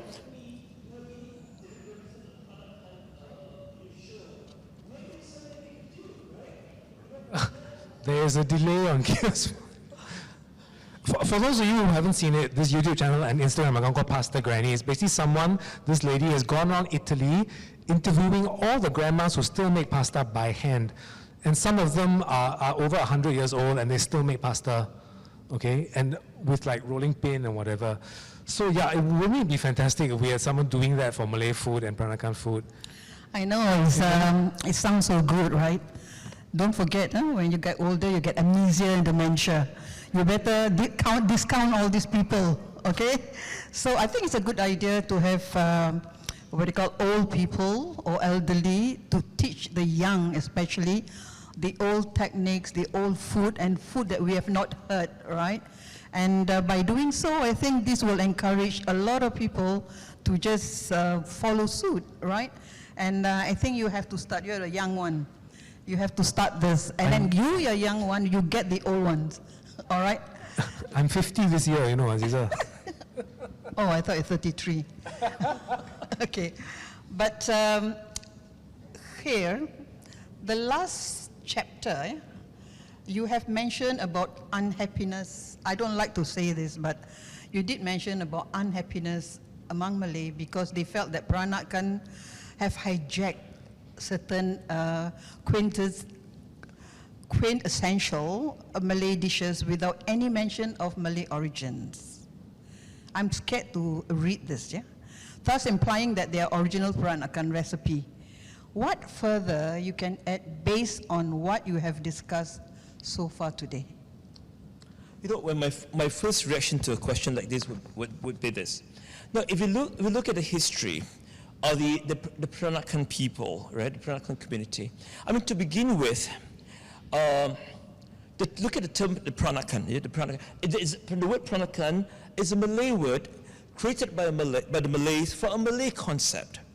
You know, I grew up being called things like being a Chak Ching, because my mother is biologically Chinese.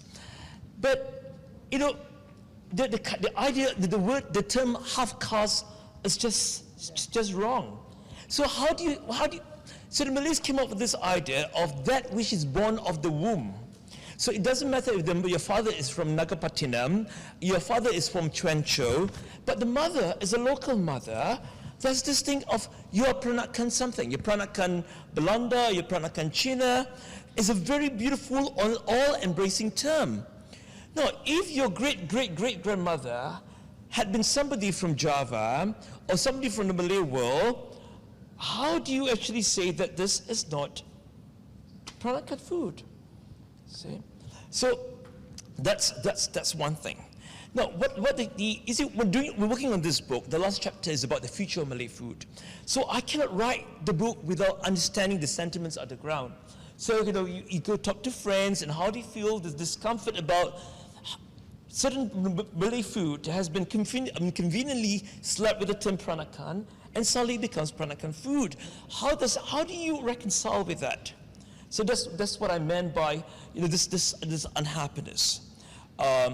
So I think it'd be a lot easier, a bit more comforting if somebody says, well, this is a Peranakan take or Peranakan interpretation of Malay food, for instance, yeah?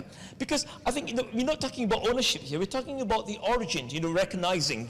Facts, yes. So where is that? It seems to be absent, the attribution to, you know, sort of the genealogy of a certain, you know, dish. Yeah. We are here not to debate children. We are here to discuss facts. So don't get offended, right, if he says what he said, because I think it is reality. But one thing good, 5 minutes, ayo. Got questions, you got fit. All right. Alamak, susah mau pusing. Okay. Shall I question for here? Nusantara kueh of coconut milk and cane sugar synthesized from the Colombian exchange. What were early Nusantara dessert and confection like? By the way, love your book. Wow. You better answer because someone love your book. Well, the earliest form of the source of sweetness in the Malay world, the two, as that's from the various palms. Yeah? The various palm, you know, oozes out nira, and nira you can actually transform, reduce it to become your gula. Yeah, you call it, you know, gula aren. If it's from aren, it's from nipa, it's gula nipa. If it's klapa, it's gula klapa, right? So the gula has already been around, right? So yes, Colombian exchange play a big part. You know, what we eat today, we call Malay food, is a result of this confluence of so many cultures coming together, thanks to trade and thanks to, you know, movements of people. Yeah.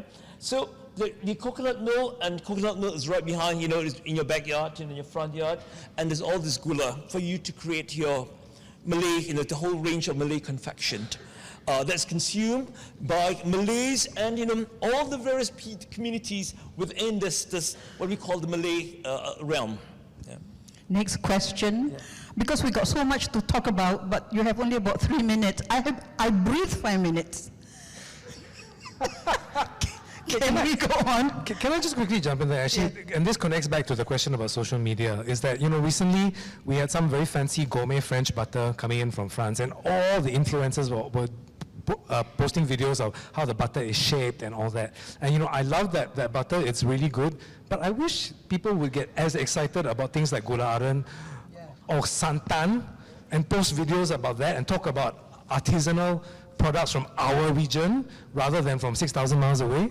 You know, can some influencers please get on that, please? It Thank doesn't you. have, doesn't have media coverage, that's why. So, you know what we need to do? We need to identify places in Nusantara, right? Where are the main centers? Where are the best places for the belacan? Yeah. Who makes the best belacan? Who has the best water? Or where are the centers of keropok? Right? We take the map out and list it down. Who specializes in what keropok? Maybe we need to do that rather than talking about, olive oil from Tuscany. Absolutely. Yeah. Oh, I'm up for the keropok one, I can tell you.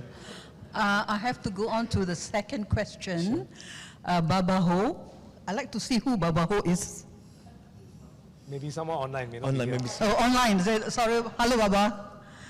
Actually, Peranakan and Malay cuisine shares the common in terms of spices and ingredients. Share the common between both instead of differences. That's already the answer. Yeah, that's not actually a question. But can we go back to the question screen? The second question was actually more interesting. That one, the first one. Cynthia. No. The Baba Ho's one, that one there. Do you think that recipes online could be subjective, as if it's individual preferences? Like example, sambal belacan. Yeah. Some added langkuas and bawang, while some like us don't. What is your view on it? Okay, I'll take that if I may. There is no such thing as a recipe disconnected from a person. Okay, in truth, there are as many versions of a recipe as there are cooks who make it. Everyone puts their own touch on something. So every recipe is subjective. Okay? What cookbooks do is they get you nearer to your own expression of something. They teach you how to make something, and then hopefully they will encourage you to put your own spin on it. So people always like to use the word authentic, and I always like to say this: you cannot use the word authentic like that without reference to anything else. A dish, a recipe, or a food can only be authentic to something. Authentic to a person, authentic to a family, authentic to a community, authentic to a country, a place, a country, a period authentic to a period of time, authentic to a region. So you cannot say this is authentic, this is not authentic. The question is authentic to what? Authentic to whom? And the fact that so many variations of sambal belacan and rawon and rendang exist is because of the beauty of subjectivity. It's because everyone has a slightly different take on it. And that is how, as any good anthropologist knows, that's how cuisines evolve. I make something this way, you make something another way, and everyone is enriched. Thank you.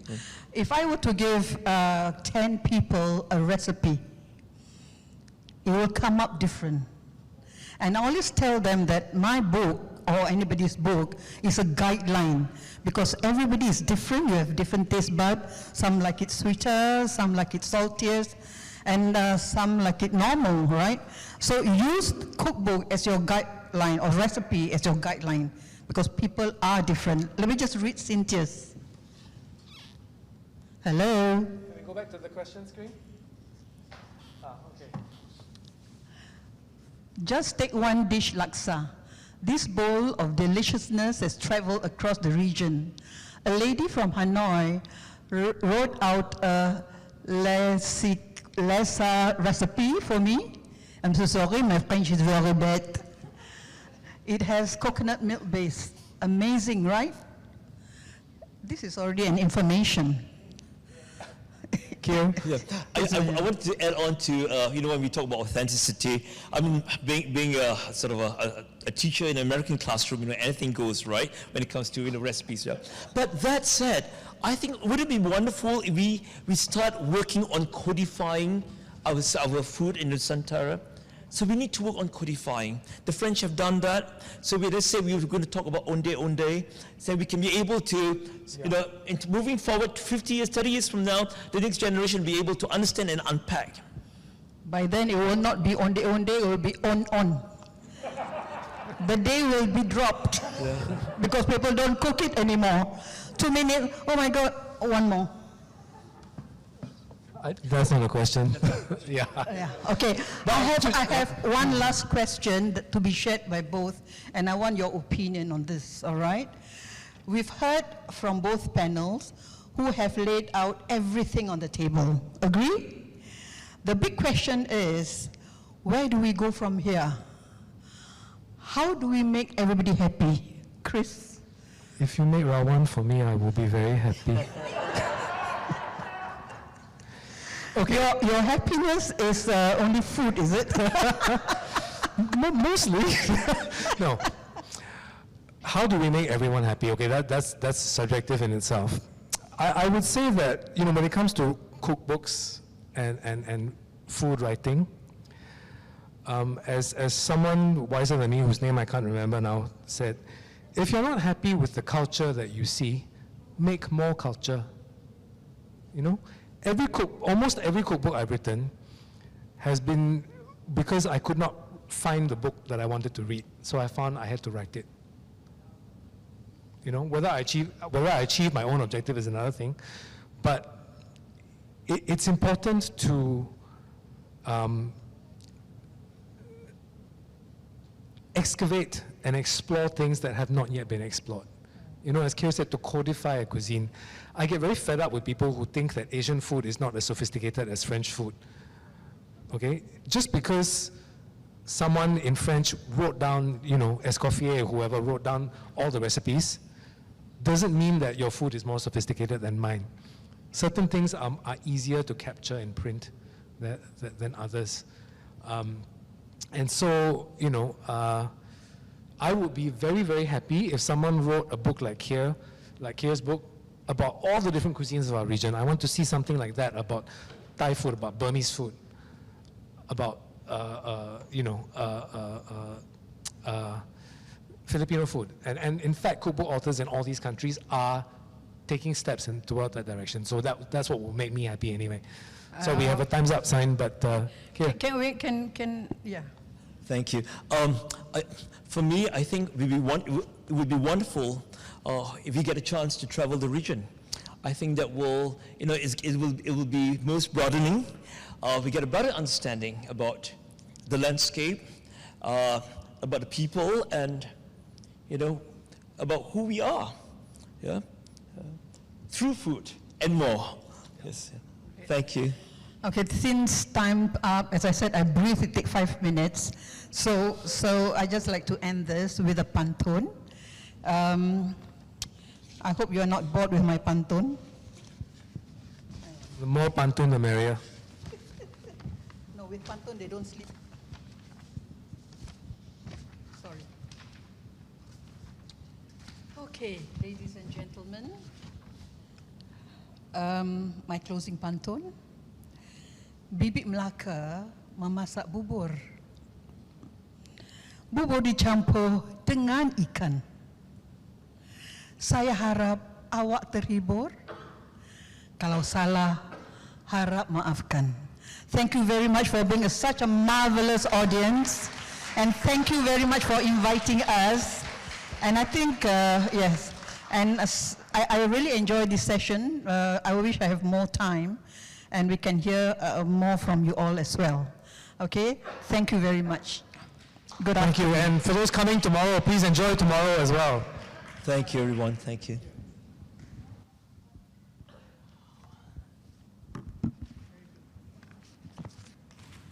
Thank you, Christopher, Aziza, and Kier. Next, we have Desmond Sim, who will read from the chair and postcards from Rosa.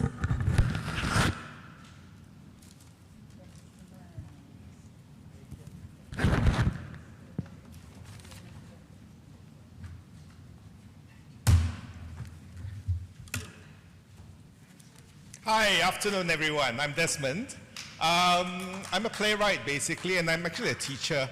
I teach little kids in the enrichment school, creative writing, public speaking, and the last 20 years I've written about 40 plays, and I have actually 2 anthologies, working on my 3rd one. The chair was a very interesting experiment. Actually, up to 14 years old, I did not know I was Peranakan. I grew up in an extended family that was Baba Nyonyas, and I stayed over at a friend's house. Wondered how come no sambal belacan in the fridge, you know? It's a bit weird, this family. And I went home and I realized, okay, our family is different. From that point on, I was researching a lot in what made us different. You know, what made me different, right? And still same and yet different. And when the Peranakan Association came to me to write a play about the seminal Peranakan experience, I came across this concept, I wrote this concept down, which is the chair. It's basically a mother-of-pearl antique chair who has seen 5 generations of Peranakan families grow up and go off and grow up and go off. And I made a challenge to write this for 6 actors, right? And they would play different roles, you know, in the different generations. And they would go out and another group will come in. And we did it for the convention and it was really successful and it came back again. You know, Richard Tan also did a production of it. Very proud of it. It's survived. It's now being studied in some of the schools. And basically it captured the immigrant story, right? I'll just read from you. Now, in this scene, where I'm actually going to read for you, okay, Guan Ho and his wife were going to look for a wife for his son, right? And they went to this family who has a good convent-educated daughter, and at that time that was very prized, right? And they actually wanted to look for a good girl for the boy. Unfortunately, the girl had other plans because she didn't want a pimply young man to get married to. She wanted someone wealthy. She went for the father, and she became his second wife, okay? So that's the story of her. I'm going to read what happened. And it's actually a series of monologues of the different characters, all right, what they went through the experience. Her name is Swee Lian. So she tells Guan Ho, "What are you ogling at? Since you're so free, it's your turn to make me a cup of ginger tea." So Guan Ho exits obediently, and she talks to the audience. "Many people used to think that Peranakan girls were wilting flowers locked in an attic, doing our embroidery, beading slippers, waiting for matchmakers to come and free us.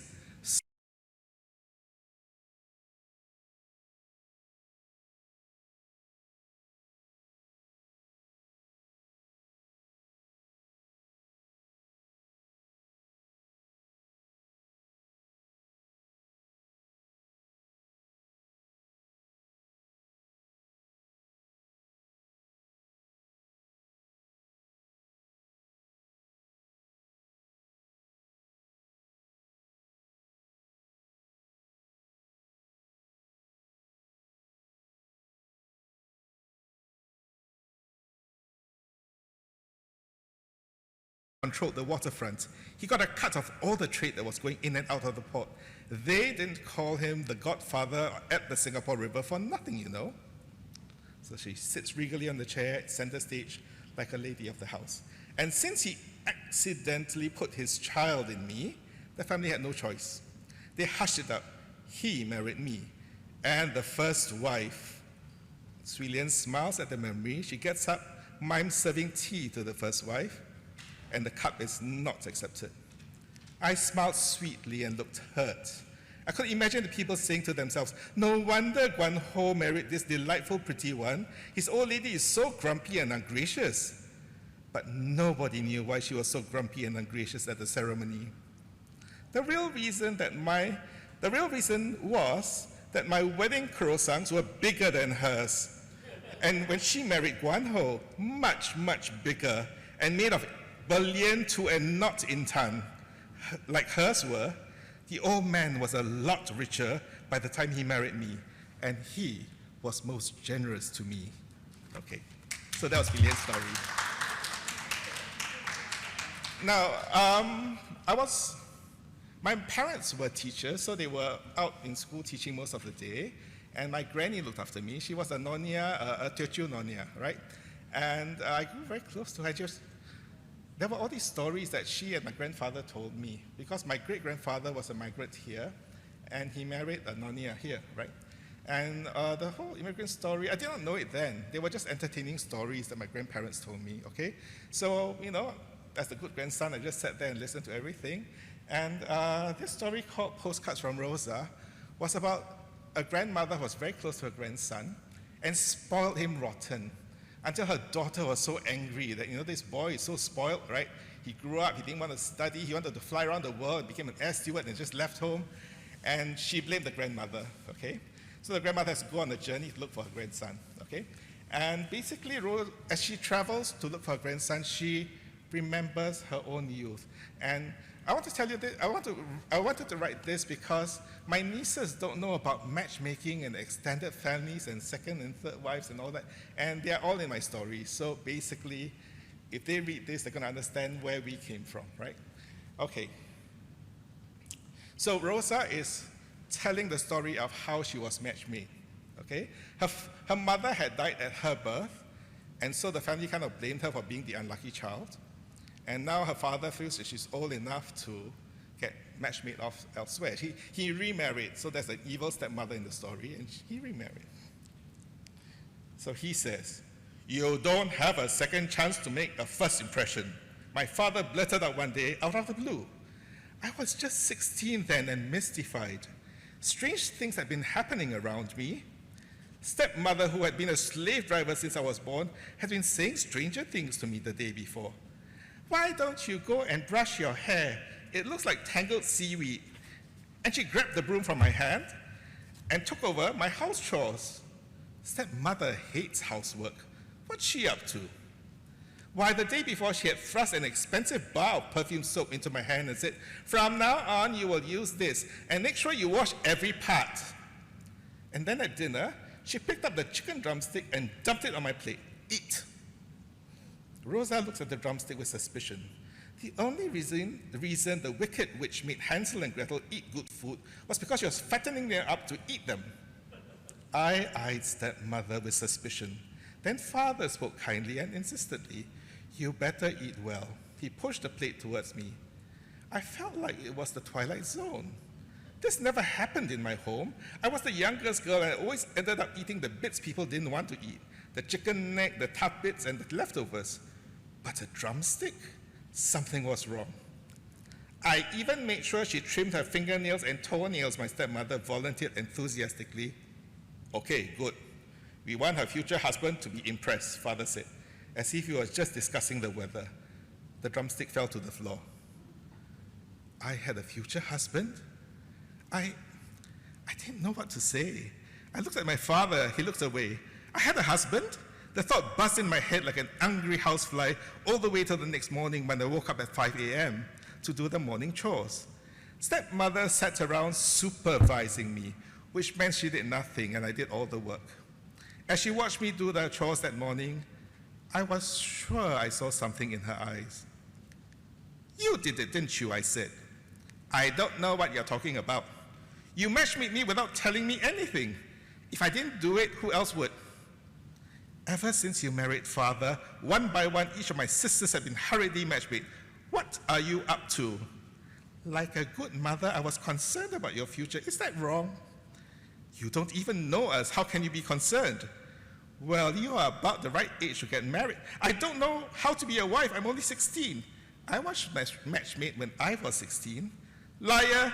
You married father when you were much older than that. If you were 16, you are the oldest and ugliest 16-year-old bride I've ever seen." "Aye, you think your father is the only man in the world?" "I was betrothed much earlier to a more handsome, richer man, but he died of TB before he could marry me. And because I was second-hand goods, I had to marry your father with his second-hand family with his 6 hand-me-down children." "I will tell father you said all these things.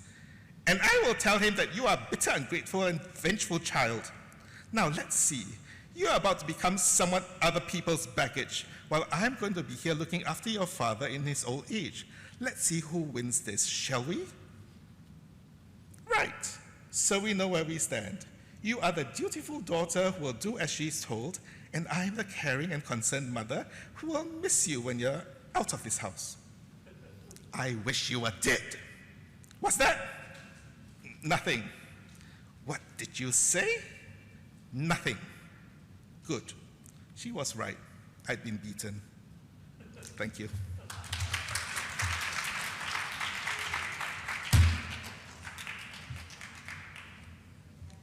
Thank you, Desmond. Next, we have Sanjay Kutan, who will read from Where Fires Rage and in One Breath.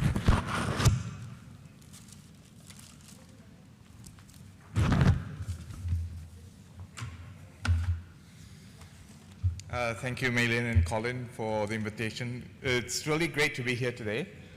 I thought it was going to be a literary festival, but it really felt like a food festival. I am really hungry now. And hopefully we'll see poetry as the food for the soul, and you will enjoy it. And since everyone's writing pantons, I thought I'll give it a go as well.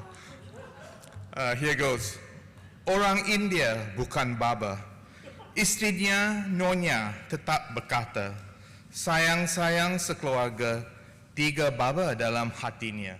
She always calls us Babas, you see, so. I've written 2 books, one 10 years ago, or 12 years now, which is Where Fires Rage, so it's open, free-form poetry. And the most recent one, In One Breath, which was published last year. It's both available here and in Kinokuniya, but much more expensive in Kinokuniya. It's cheaper down here if you want to get one. In interest of time, I'll just read one poem from Where Fires Rage, and then I'll go to the shorter versions of haikus in one breath. This poem's entitled Space. I need space. Just an inch more than my arm's length to freely twirl away from this rat race, to feel the reassuring warmth of solitude when the cool of nothingness shields me from the heat of existence. Oh, I need space. Just a fraction of time to catch my breath, to clear my mind before memories are erased, to hear my heartbeat decelerate when all is not lost and I begin to remember. Oh, space, so much more between my fingers, more than I am able to replace. When filled with thoughtlessness and emptiness, it disappears without a trace. Thank you.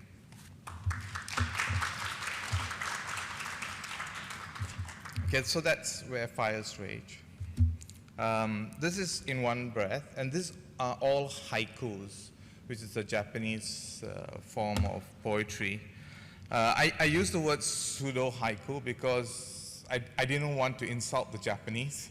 So, because even a pause is a syllable in their language. So I use the word pseudo, but it follows the rules of 5-7-5 syllables. Non-rhyming lines in a single idea. The first one, which is, I think, my first haiku I wrote 20 years ago, is called Spiteful Silence. Your spiteful silence cuts deeper than your fist on my tear-stained cheek. The next haiku I wrote, and this was really inspired by a friend of ours who was going through depression, and I was trying to imagine the person's day, so I hope I kind of caught it. I tear at sunrise, my day has no beginning, at wit's end I cry. The next one was, really inspired by the sea. It's called Sea Gazing. The far horizon where heaven kisses the sea and ships disappear. The last two I'll read now is, one is Eclipse. Moon casting shadows of doubt, exposing our love triangle in space. And the final one, still shining in death across the darkened night sky, stars keeps us hopeful. So that's haikus for you. You need a glass of wine and music and, and dim lights, but thank you very much for listening.